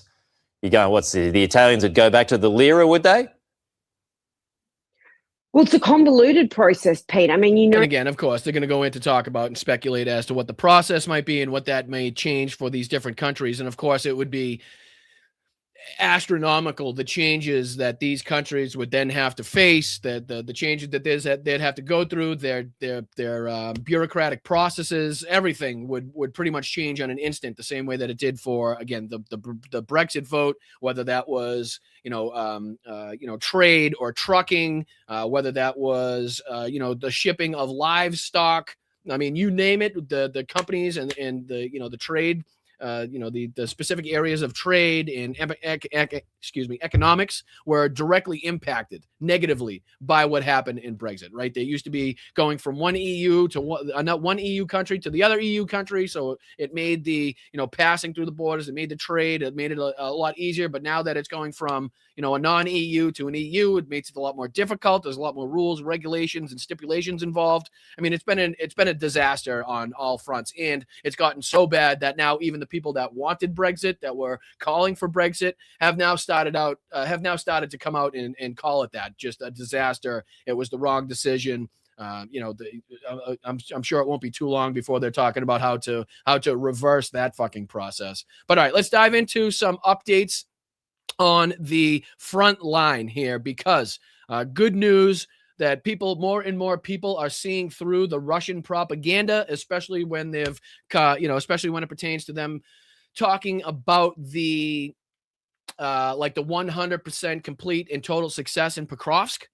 That has now, again, been pretty much proved incorrect by a multitude of different sources, reported on by a multitude of different outlets as to not being the case. Not saying that it is a great situation, not saying that the Ukrainians in that area are hunky-dory and everything's okay. That couldn't be further from the truth. But as to this Russian propaganda trying to say that Pokrovsk is falling to try to better their stance on the negotiating table, right, with this peace process going on, the more territory that they can claim, the more success it seems like they're having, the more I can guarantee you Donald Trump will be willing to appease them, to look at them as the victor, and to get them the most beneficial outcome in this peace process, if that's what it comes down to. So you can be damn sure. But good to see it being reported by more people and picked up on by more people, as it was reported here by yours truly, me at Blunt Politics. Told you to be very skeptical, told you not to believe the bullshit, not to believe the propaganda. And it turns out we've been absolutely right throughout this time. So let's dive into this. This is, again, Preston Stewart, our main man. We've been doing a lot of watching Preston here. He's been doing a great job reporting on this, as well as Artur Rehi, as well as the military channel, Professor Gerd. Excuse me, I always mispronounce that. I say Gerd like it's foreign, but it's probably not how it's pronounced. But a ton of different people doing great reporting on this area. So let's dive into it. Just a couple minutes, and then again, maybe we'll finish with either this ridiculous showing from Donald Trump and his speech at the White House, or again, we can dive into these morons and see what they're saying. Just if we have time, we don't have to. It's nothing important. But all right, let's dive into some frontline updates and let's talk about this. This is titled Russian complaints that victory isn't close. The collapse of the Ukrainian army. Throw this back on the screen. My apologies. Oh, it was on the screen. Isn't happening. Therefore, it's impossible to say that victory is very close. That's Igor Girkin, a Russian national, sort of cutting through the official Kremlin narrative about the status of the war. And if he's right, then we should expect Russian pressure elsewhere, like hybrid warfare, something that's already happening now. And just 2 days ago, the FBI announced that Russian-backed groups. Oh, shit. My bad, guys. I should throw this on the screen before we do that. This is what I almost forgot to put this up there. Let me throw this on the screen, because this was cool to see. And it's amazing. Why can't we get leaders like this, ladies and gentlemen? Why can't we get leaders like this in the United States? Right? So this is Volodymyr Zelensky in Kupiansk, right? So it says, today I am in Kupiansk sector with our warriors who are getting the job done for Ukraine here. The Russians kept going on about Kupiansk. The reality speaks for itself. I visited our troops and congratulated them. Thank you to each and every warrior. I am proud of you. And thank you to all of our land forces. Today is your day. And again, this is Volodymyr Zelensky in Kupiansk. About a 40-second clip. Let's just play this here. Бажаю здоров'я. Сьогодні Куп'янський напрямок, наші воїни, які тут досягають результатів для України. Багато росіяни говорили про Куп'янськ. Ми бачимо, я привітав хлопців, дякую кожному підрозділу, всім, хто б'ється тут, всім, хто знищує окупанта. Сьогодні надзвичайно важливо досягати результатів на фронті, щоб Україна могла досягати результатів в дипломатії. Саме так це працює. Всі наші сильні позиції всередині країни, сильні позиції в розмові щодо закінчення війни. Дякую кожному воїну. Пишаюся вами, дякую всім нашим сухопутним військам. Сьогодні виключно ваш день. Дякую, хлопці, слава Україні. So again, Volodymyr Zelensky in Kupiansk to directly combat the Russian propaganda that's been coming out recently in about a lot of these different areas, trying to make it seem like they're having more success than they're actually having. But I wanted to make sure to play that because that was, pretty cool to see. And again, to have that much respect for your frontline soldiers, to have that much, I don't know what you want to say, heroism to go there in a place that is clearly not safe for you to be in. So you can congratulate and thank people and shake hands and see them face to face is, the sign of a true leader. And just one of the reasons why Volodymyr Zelensky is still, the president of Ukraine and still in charge of this war, and it still has the backing of his of the Ukrainian people right there. That's why. Just one of the reasons why, at least. All right, let's dive into this again. Carrying out cyber attacks against critical U.S. infrastructure. In fact, something to keep in mind as we move through today's video, if you're an American or a European, certainly a European whose country is a member of the NATO alliance, you might not think that you or your country are at war with Russia, but I can assure you that just based off of their actions and what they say, Russia has felt that they are at war with you for quite a while. Now, looking at the Gherkin assessment here, on what Russia has achieved in 4 years of war and the status of the Russian economy, quote, Ukraine is betting on exhausting Russia in a long and unsuccessful war, which in fact is still ongoing. Many try to forget that the war has been going on for almost 4 years. In just over 2 months, it will be the 4th anniversary of the start of the special military operation. Can you even fathom that? 4 years. 4 years. We have been talking about this, not just since the full-scale invasion. That doesn't even include, Crimea in 2014 and the little green men and everything that happened in between. 4 fucking years. I mean, that is just wild. I mean, talk about time flying. It doesn't feel like 4 years on one hand, and on the other hand, it absolutely does feel like 4 years, if that makes any sense. But just a wild thought that almost like we're going on 4 years of this, what was officially reported as something that was going to be a 72-hour operation. Let me drill that down into your heads. The experts said that this war was going to be over in 72 hours, that the Russian advance, the Russian fucking armored column heading into Kyiv was going to annihilate, go in there, destroy, overthrow, and they would have established control over the country, the entire country, in 72 hours. And now we're talking about 4 years later, right? And let's just I'll bring up this map. I'll bring up this map just to give you an accurate depiction, an accurate idea. 4 years later, ladies and gentlemen. And this is what they've managed. This is what they've managed right here. So 72 hours they were supposed to be here. And in 4 years, they've managed this. That's what they've managed. And not to say it hasn't been wholly destructive, not to say that there hasn't been numerous war crimes committed, numerous atrocities, that it hasn't been absolutely fucking horrendous. That is just not the point that I'm trying to make. What I'm trying to make is, you can see here just how well the Ukrainian military has done, just how well Volodymyr Zelensky has done in his position leading this war at holding off the Russian military. I mean, this gives, again, I try to bring this up as much as possible, but just remember, 72 hours, they were supposed to be in Kyiv. Okay, this is where they were supposed to be, right here. 4 years later, where are they? Over here. And this is the area in which we're talking about the most heavy fighting, and look how far away from Kyiv that is. You know what I mean? And again, just to kind of put it in perspective, not to say that the situation is great, not to say that the situation is, improving at a rapid rate or anything like that, but we got to put it in perspective. And then I just want to play this for you as well before I run out of time, because this is another good one. Let me put this on the screen for you guys. Share this tab. And this is from the Military Show, another one of these channels that we're always watching and looking at to try to get the most information, the most up-to-date information on what's going on the front lines and with Ukraine. But listen to just the beginning of this. This is titled, Ditches of Death at Pokrovsk. Ukraine annihilates Russia's assault waves. Good news. Good headline. Let's see what happened. On December 1st, Russia claimed to have completed the full capture of the city of Pokrovsk. That was a bold-faced lie. I love it. Great start. Great fucking start to this video. Clear, concise, not beating around the bush, not propagandizing, just clearly telling you that what the Russians have been telling you for the last 3, 4, 5 times that they said they've taken Pokrovsk is fucking bullshit. Bullshit. Bologna. Bafangulo. Right? I love when they don't, I just love people that don't beat around the bush. That's just blunt. Hence the name of the show. It's clear, it's concise. You're not guessing. I love it. So good job. In an attempt to create a false narrative ahead of peace talks with the US. Over a week after that claim was made, fighting still rages on in Pokrovsk, and Ukraine is defending the city as hard as it has at any other point during Vladimir Putin's push into Donetsk.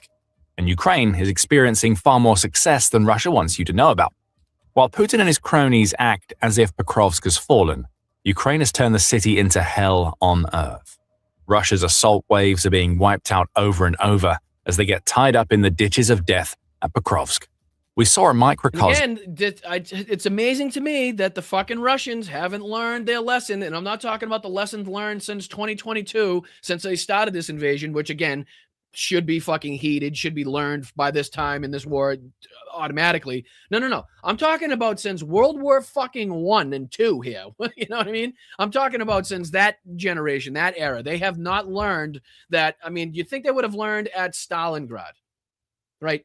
Where the enemy goes in and they think they can just destroy the city and it will totally incapacitate the defenders and they won't have buildings and defense areas to set up and defend. Couldn't be further from the truth. Made things exponentially more difficult for the fucking German military inside of Stalingrad. It made more defensive areas. It made, it made things less like visually recognizable, right? So you didn't know where you were at, where you were going. Gave people ample places to hide. Snipers' fucking delight was Stalingrad, right?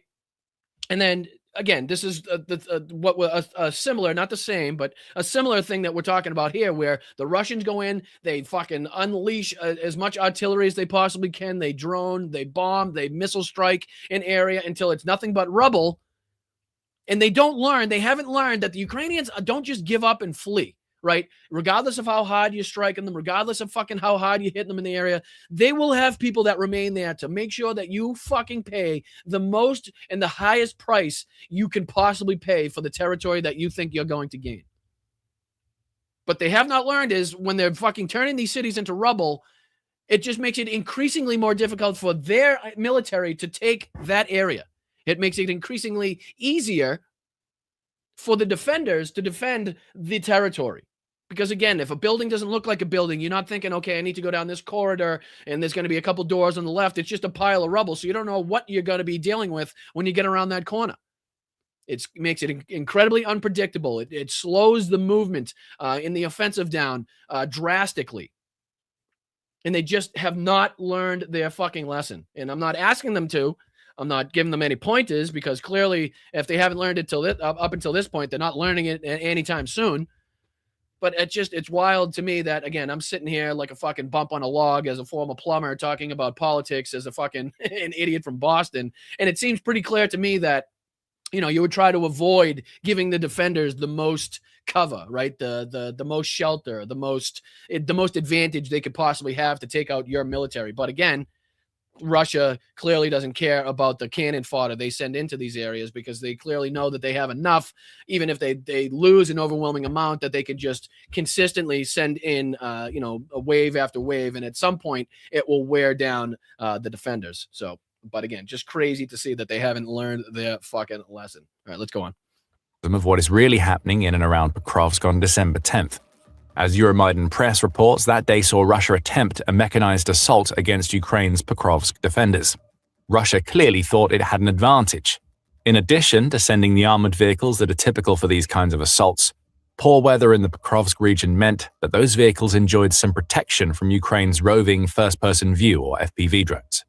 The foggy and damp conditions limited Ukraine's drone visibility and created muddy conditions that made fighting on the ground. We talked about that on this show. Russia thought, perhaps even correctly, these conditions were perfect for a surprise assault. Sorry, I was stopping the wrong video. But we talked about that same thing on this broadcast, on this podcast here. How it was, the extended cloud cover, the bad weather that was, allowing the advancements that we were seeing, right? It was not allowing the drones to be as effective or, used at all. And, that's why we were seeing some of the advancements that we were seeing. So, similar things that were reported on Blunt Politics being confirmed here on other channels. And I like to see it. So, Ukraine proved Russia wrong in dramatic fashion. In a Telegram post, the 7th Rapid Response Corps of the Ukrainian Air Assault Forces, which was one of the Ukrainian units responsible for fending off Russia's December 10th assault, explained what happened next. For the assault, the Russians used armored, automobile, and motorcycle vehicles. The columns tried to break through from the southern direction to the northern part of the city, the 7th Corps explains. Far from being the surprise Russia expected this assault to be, the 7th Corps knew that the assault was coming, and it had backup that helped it stop the Russian forces in their tracks. The 68th Separate Jaeger Brigade, named after Oleksiy Dovbush, destroyed the first box of the Russians. After that, other units, including artillery, began to inflict damage on enemy equipment and personnel. And this is a similar story, and we'll head on from here, but that's a similar story to what we've been hearing a lot. I mean, I think we talked about there was 1 week where the Russians attempted, I believe it was 2 or 3 different armored assaults using armored personnel carriers, motorcycles, tanks, and they were absolutely wiped out at every attempt. So again, clearly not learning the lesson, not heeding, the lessons that they learned earlier or should have learned earlier in the war. And this is, it seems like the Ukrainians are just as effective against these armored columns as they ever have been. And that it's other ways in which the Russian military has had to kind of utilize the weather in the areas to get success, utilize their propaganda to make it seem like they've had more success than they've actually had. Let me see if I can pull this up too, because there was, I think that Solyevov had a moment here where here he is right here. Check this out. So you know how we just saw Volodymyr Zelensky in Kupiansk? Trying to show the people that he's out there, he's in front, he's leading, and that the Russians don't have the territory that they claimed that they had, or, that is controlled by them, or that they've run Ukrainians out of. Volodymyr Solyevov, right? Doing the exact same thing for the Russians. So this is the Russian propaganda now. Check this out, because this is now him trying to say that fucking Pokrovsk, couldn't think of the name for a second, that Pokrovsk is again under the direct control of the Russians. What we know is completely false, is been pure Russian propaganda. But check this out, because this is him in his fucking full body gear, full fucking military garb. This is the Russian propagandist from RT that we always watch, in case you don't recognize him with this dumbass helmet on. But this is him trying to, again, propagandize the shit out of the Russian people to say that they hold Pokrovsk and that the name has now been changed back to what I believe it was called during the USSR, what is Krasnoarmeysk or something like that. Forgive me if I'm wrong on that, but I'm just kind of assuming that's why he's calling it that. But yeah, let's play this. This is only 24 seconds, but listen to the gunshots and the bombs in the background. Seems like it's still being contested, my friend. But check this out. This is him, 24 seconds. And this 24 seconds is supposed to get anybody that watches this to believe that they have complete control over the entire city. Check this out. So he says Pokrovsk is once again Krasnomarysk, which I'm assuming, again, is what it was called in the Union of Soviet Socialist Republic. A city within the Russian Federation. It's been liberated by the courageous. Listen to what he calls them. The Red Army. The Red Army. I haven't heard that in a while.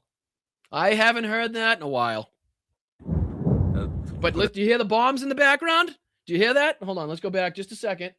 I don't know if you guys caught that. Listen to the bombs in the background.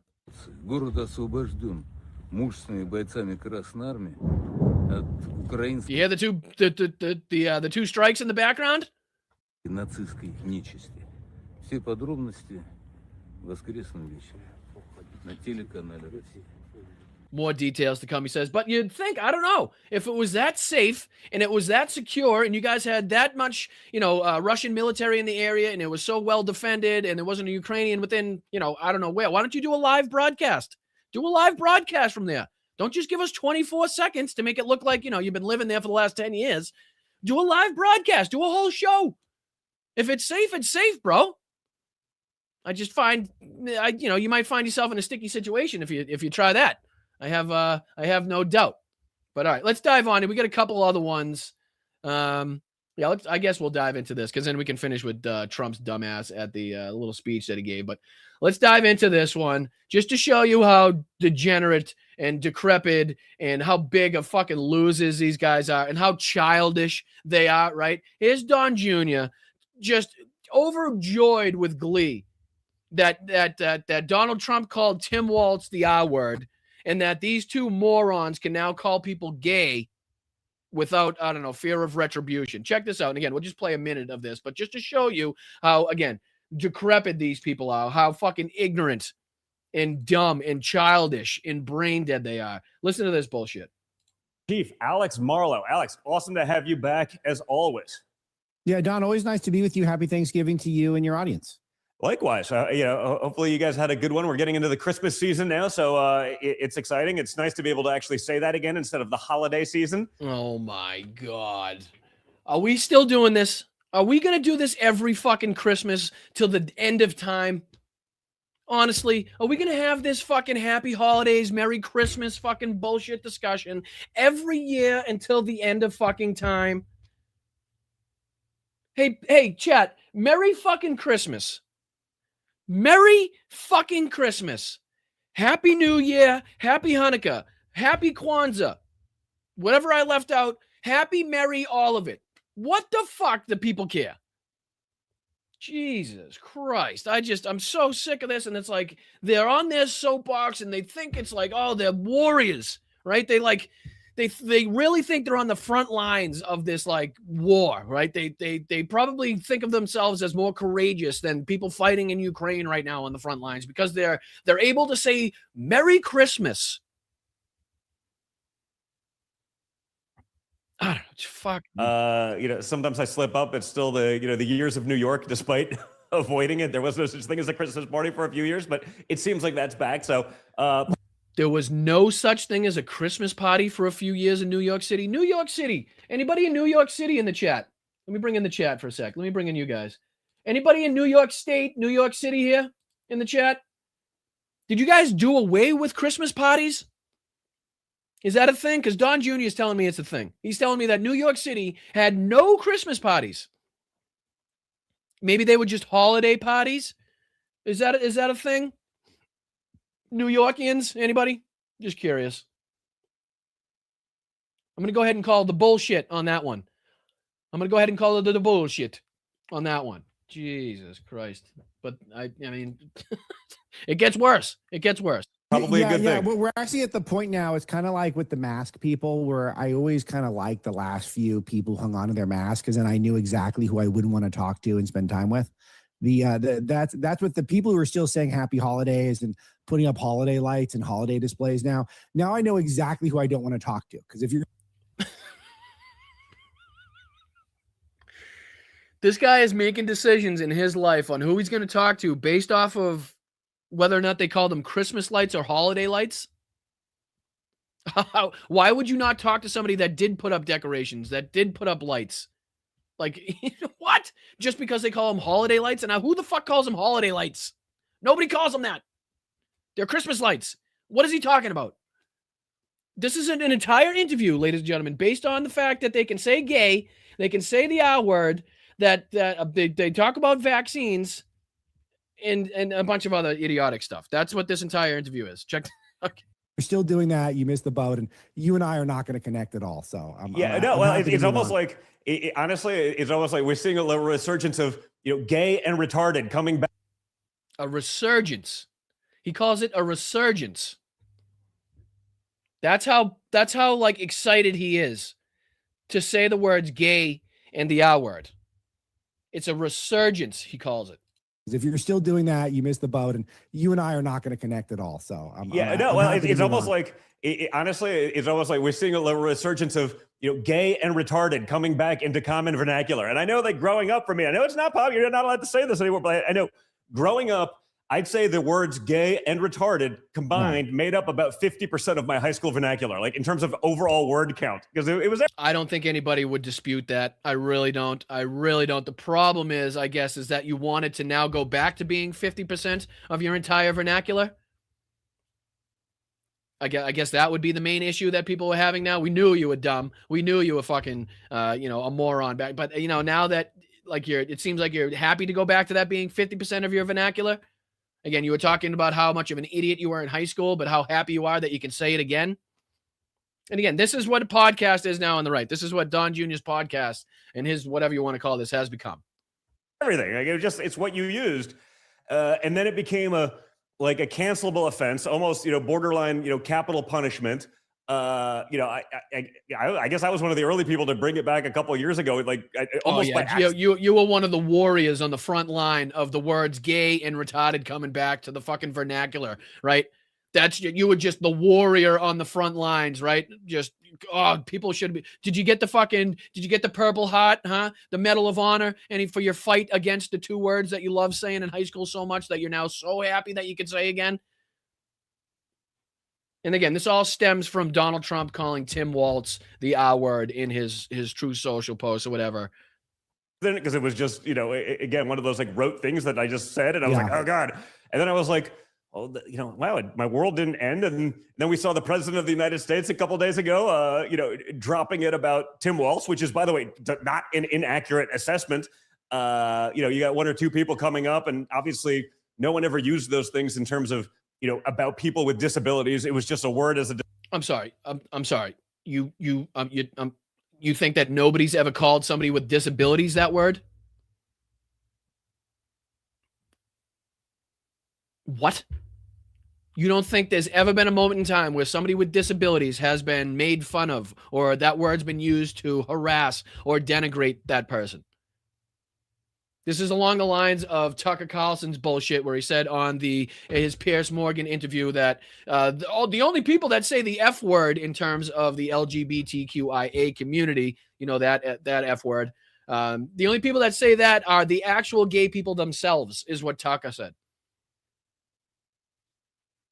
Are you sure about that? Because I grew up around a lot of people in that community. A lot of close friends, a lot of people, the big portion of the area that I grew up in, right? We had one of the largest populations of, the largest gay communities in the state in the area that I grew up in. So I can pretty much confirm that, no, they weren't running around calling themselves the F word, and that it was majority like dickheads, morons, people that were fucking too stupid to recognize what they were doing, too ignorant to learn what they were saying, that were using those words. And again, right hand up, accountability where accountability should be fucking had. I told you guys not that long ago on a recent show that I myself was ignorant and used these words growing up. But luckily, I've done some, self-introspection, some looking in the mirror and learning about, how people feel about those words and the impact that those words have on different people that I may not even realize or recognize or notice in my daily life. But, I feel like, as you get older, you probably should grow. You should probably change the way you think about things and view things and, take certain things into perspective, right? That's just, I guess, what growth and progressing means to me, which is why I'm a progressive. But apparently that's not something that the Trump family is used to or cares to accomplish here. Descriptor for someone being dumb, gay, or retarded. Yeah, right. And I love when your father he was gaggling and someone brought it up and said, "Are you sure you stand by that?" And he said, "I've really given this a lot of thought." And yeah, he's retarded. It was just so great because this is. So again, we've talked about back-to-back podcasts now, and we don't have to play any more of that fucking degenerative nonsense. But Tucker Carlson must have said the F word 75 times on his podcast, right? Must have said it 75 times. Don Jr. coming out and using the R word as many times as humanly possible, just calling people gay to go back to high school because he thought it was cool then, and he's happy now that his dad kind of put the R word in a tweet. Now everybody can. Now what's next? The N word? Might as well, Don, right? Might as well fucking go the whole ball field, right? Take it from goal line to goal line. What are you gonna do? You gonna kneel down at the 1? Fuck no. Take it to its fucking conclusion. Might as well go with everything. Start spewing the N-word on your podcast and see what happens to you then. Huh? No? Didn't think so. All right, let's jump into this before I get you guys out of here. We only got a couple minutes left anyway. But yeah, just a couple moments from this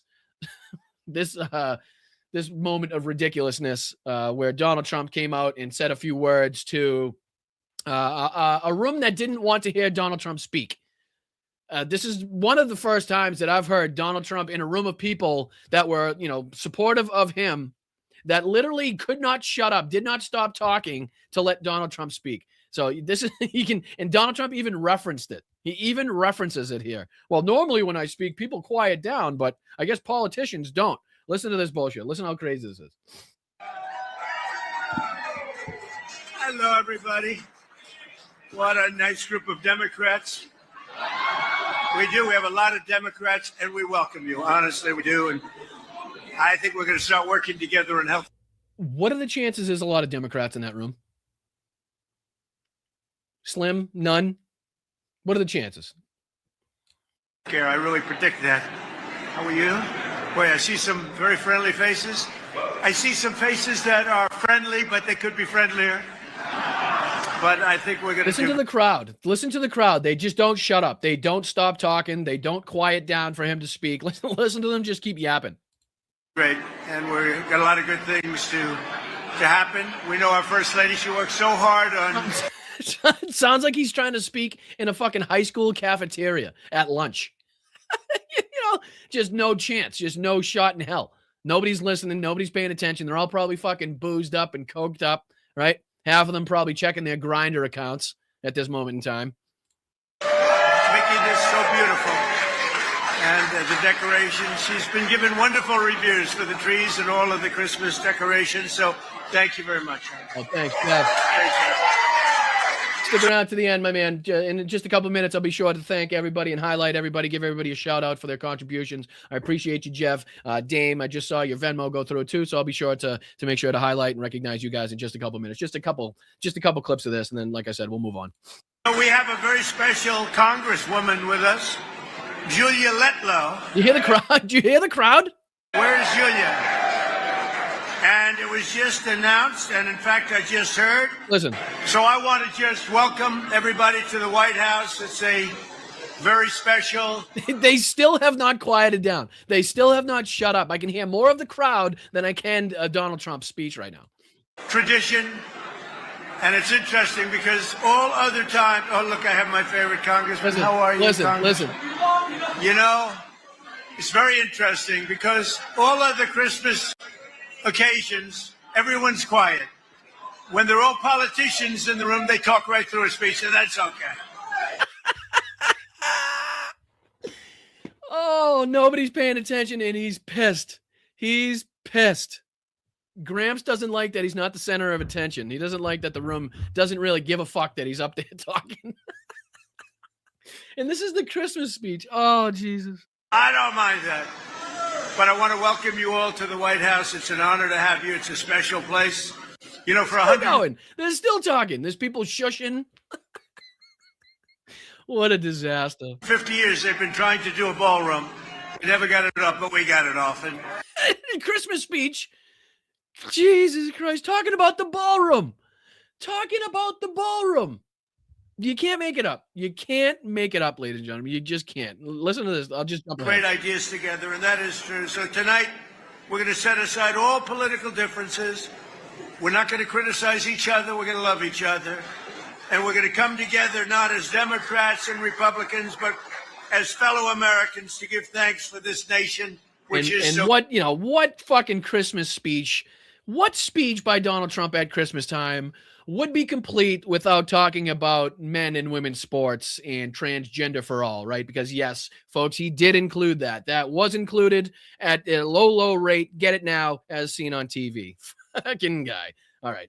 But I appreciate you guys. You don't have to dive into too much of that. It was nonsensical. It was pretty quick. He didn't say anything meaningful at all. But yeah, just show his mental state, what he's speaking about, what he thinks is important, as compared to, I don't know, what is probably the norm for what presidents usually say during their, I don't know, Thanksgiving address, their meaningless fucking pardon of the turkey, or this, Christmas address here, where it's probably just best to come out and say, Merry Christmas, Happy Holidays, Happy New Year, Happy Kwanzaa, fucking Happy Hanukkah. Hope you guys are doing well, like that sort of stuff. No. It's got to be transgender for all. It's got to be talking about Democrats. It's got to be talking about just an absolute fucking disaster by this guy. But let's get into thanking some people. I really do appreciate you guys on our new Friday episode. We're going to be here every Friday from here on out, so make sure you're tuning in. I appreciate Hal for sending everybody my way, sending the sparklers my way. I appreciate all the sparklers. I appreciate, people coming from, wherever you're coming from on the internet, wherever, whatever platform you call home, whatever account or channel you call home. I appreciate you giving me the opportunity. But let me see if I can start thanking some Venmos and then some people here on the YouTube. And I'll get you guys out of here to enjoy your Friday and the rest of your weekend until I see you on Sunday. So Jenny Faye, thank you so much. Damon, thank you so much. Nancy, thank you so much for your Venmos. I really do appreciate it. Dame says, for the Friday premiere show, swear jar. Thank you, Dame. Appreciate that. That'll go right in there. And then what's Jenny Faye? Thank you, Jenny Faye. I really do appreciate you from the other day as well. But let's get into thanking some people here on the old YouTubes as well. Thank you, Wes. Appreciate you, brother. Been here for 20 months. Let's go. Member for 20 months, Wes. Good to see you last night in the Zooms as well. We appreciate you. Sorry for the mic issues, the sound issues you were having, but you made it fun for us anyway. We do appreciate you, as always, Wes. Thank you so much. Thank you, Mark, as well. Shout out to you. Trump, quote, I pick all the best people. Translation, Trump creates all-time Hall of Fame all-star team of evil and stupid. Facts. No notes on that one.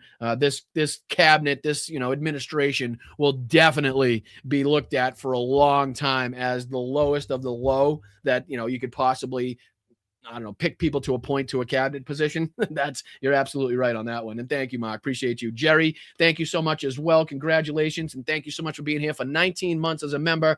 Greetings and salutations, dear Brian. Slava Ukraini. Heroyam Slava. Right back to you, Jerry. Thank you so much for being here. I really, really do appreciate your long-lasting support of the show. And we appreciate you for being here. Shout out to you. Shout out to Laurie King. How are you, Laurie? Thank you for being here. Thank you for being here for 2 months. F Israel for committing a genocide. Amen to that. Thank you for being on the right side of history. Thank you for being in the chat. I hope you find a safe place, a welcoming community in there as well. And Laurie, we appreciate you. Shout out to you. Thank you, Jin. What's up, brother? How you been, man? Sweet UCLA hoodie, Brian. Socks straight up copied. Hey, watch it. It's my half Boston Marathon edition Red Sox, while also having the colors of the Ukrainian military at the same time. So it's a dual use. And I only have you guys to thank, Tom, Victoria, the rest of you guys have been fantastic, everybody else. So thank you very, very much. And I love it. But, I guess UCL people have their, you'll have your comments on it. I appreciate you, Jen. Thank you, buddy. Thank you for the 2. Shout out to you as well. Shout out again. Would you hit it twice? I think you hit the button twice, dude. I'm sorry about that. I hope they didn't double charge you. I hope that was meant to be done. But thank you, Jin. And no matter what, I appreciate you, brother. Thank you for the support. Thank you, Kathleen. Shout out to you. Merry Christmas. I hope you and Mel have a lovely holiday, doing as much fun as you would like to do. Very nice of you, Kathleen. Right back to you. Merry Christmas. Happy holidays from everybody here, not only from my family to yours, but everybody in the Blunt Politics chat and community. Wishing you and everybody else the most of the happiest of holidays, whatever you guys celebrate. So thank you very much, Kathleen. Once again, proving Don Jr. wrong. Of course, we still say Merry Christmas. Thank you, Kathleen. Shout out to you. Brenda, thank you so much. Shout out to you. Thank you for the $10 super chat. Is this the Great Awakening they spoke of? Right. Yeah. Right.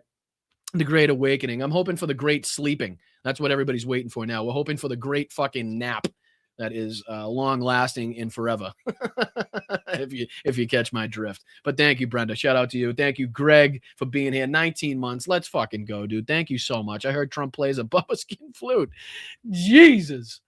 Settle down. Greg's on fire today. Greg's on fire. Man, geez, stay out of Greg's way today. Appreciate you, Greg. Thank you so much for being here for 19 months, man. Appreciate your contributions. Thank you, Mark, again. Don Jr., happy white powdered sugar day. Yeah. Again, you can tell when he doesn't have his, he doesn't have his kick. He doesn't have his fix in there. He's a little bit, he's a little bit more nonchalant if you get that one. But thank you, Mark. I appreciate you.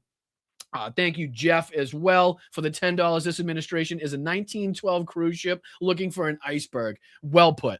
Very well put. Very well put. And I appreciate that contribution. I totally concur with that sentiment, Jeff. Thank you, Bicycle Mike. Thank you for your contributions, man. I hope you're well. Hope you're fucking well. We appreciate you being here. We appreciate your support. Shout out to you.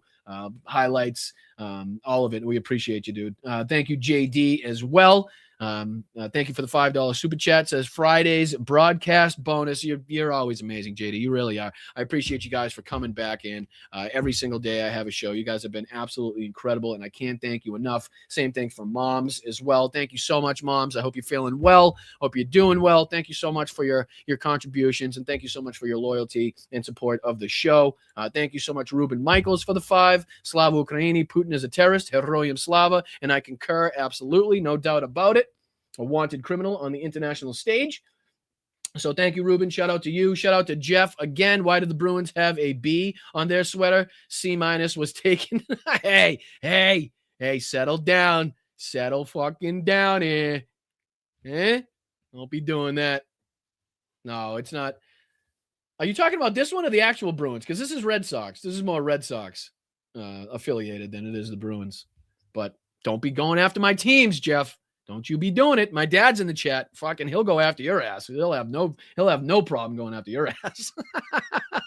And I'm obviously joking, but we're diehards, so careful where you tread lightly on that one. Tread lightly. But I appreciate you, dude. Thank you so much, Jorge, rounding it out too. Thank you so much, George, for being here for 13 months. Let's fucking go Fridays. Brian and Lobsters. Thank you so much, George. We very much appreciate you. Thank you for being here for as long as you've been here. Your loyalty, your friendship, your contributions to the channel. Every single one of you. It is incredibly appreciated. And it goes a long, long, long, long way in helping this channel grow. So thank you for, either liking this stream, sharing the stream, subscribing to the channel, contributing with either Venmo or PayPal. I'll throw this up there. I know a lot of times some people may have either or. So now there's a PayPal instead of the Venmo. So if you have that, feel free. Just click a picture of it. Takes you right to whatever account, and send a buck or two. Anything above that is totally above and beyond and is totally up to you guys. All I ask for is a buck or two at the most. And it goes a long way in helping support the channel. You can also sign up at patreon.com/BostonBrian. That gets you involved in our Zoom chats. And you can sign up for a membership just below me here on YouTube, or you can gift memberships to some fantastic people in the chat. But I appreciate you. Thank you for making this Friday show a success. We're going to see you here at the same time, same place every week, along with the rest of our shows. Let me see if I can put do I have the updated schedule on here? Yeah, here we go. So Sunday, Tuesdays, twice on Wednesdays, Thursdays, and Fridays. So basically, all you got to remember now is Saturdays and Mondays are the only days you won't have to see my face. But I'll be sure to put out content on those days, anyways. So, yep, I'll let you guys go. Enjoy the rest of your Friday. Go support some fantastic creators. I appreciate you. Enjoy your weekend, and I will see you Sunday. All right. Thank you, mods. Thank you, everybody. Thank you to the best chat on earth. I can't thank you enough, and I really do appreciate you guys and your support for the channel. So I'll see you guys Sunday. Thank you so much. Again, I'm Boston Brian. This is Blunt Politics.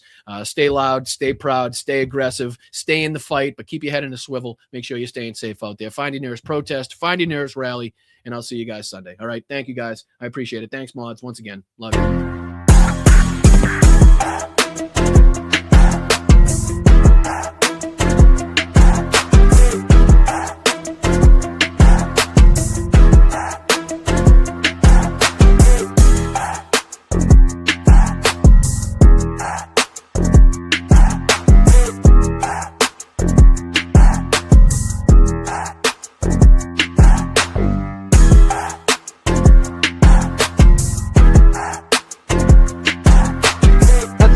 Can happen. It can only good happen. God bless the United States. Somebody said, is that a Trump statement or is that real?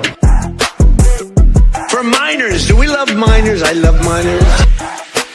It's a new form of vicious violation to our country. The kidney has a very special place in the heart. It's an incredible thing.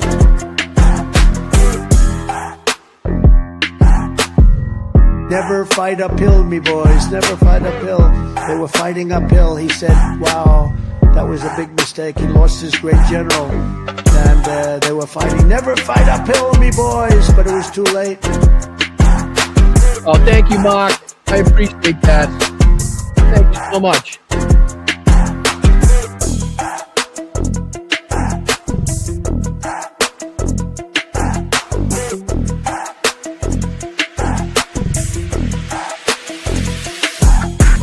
Thank you, guys. I'll catch you Sunday. Enjoy the rest of your day. Enjoy your weekend. Hey, you got a little chubby going there. Refer to my hands. If they're small, something else must be small. Brian, you're drunk. You're drunk. Man, I ain't falling for no banana in my tailpipe. Is there anything worse than white people? For the rest of my life, I have the curse that I have little hands. Little hands. Call them dumps, big massive dumps. Oh, go fuck yourself.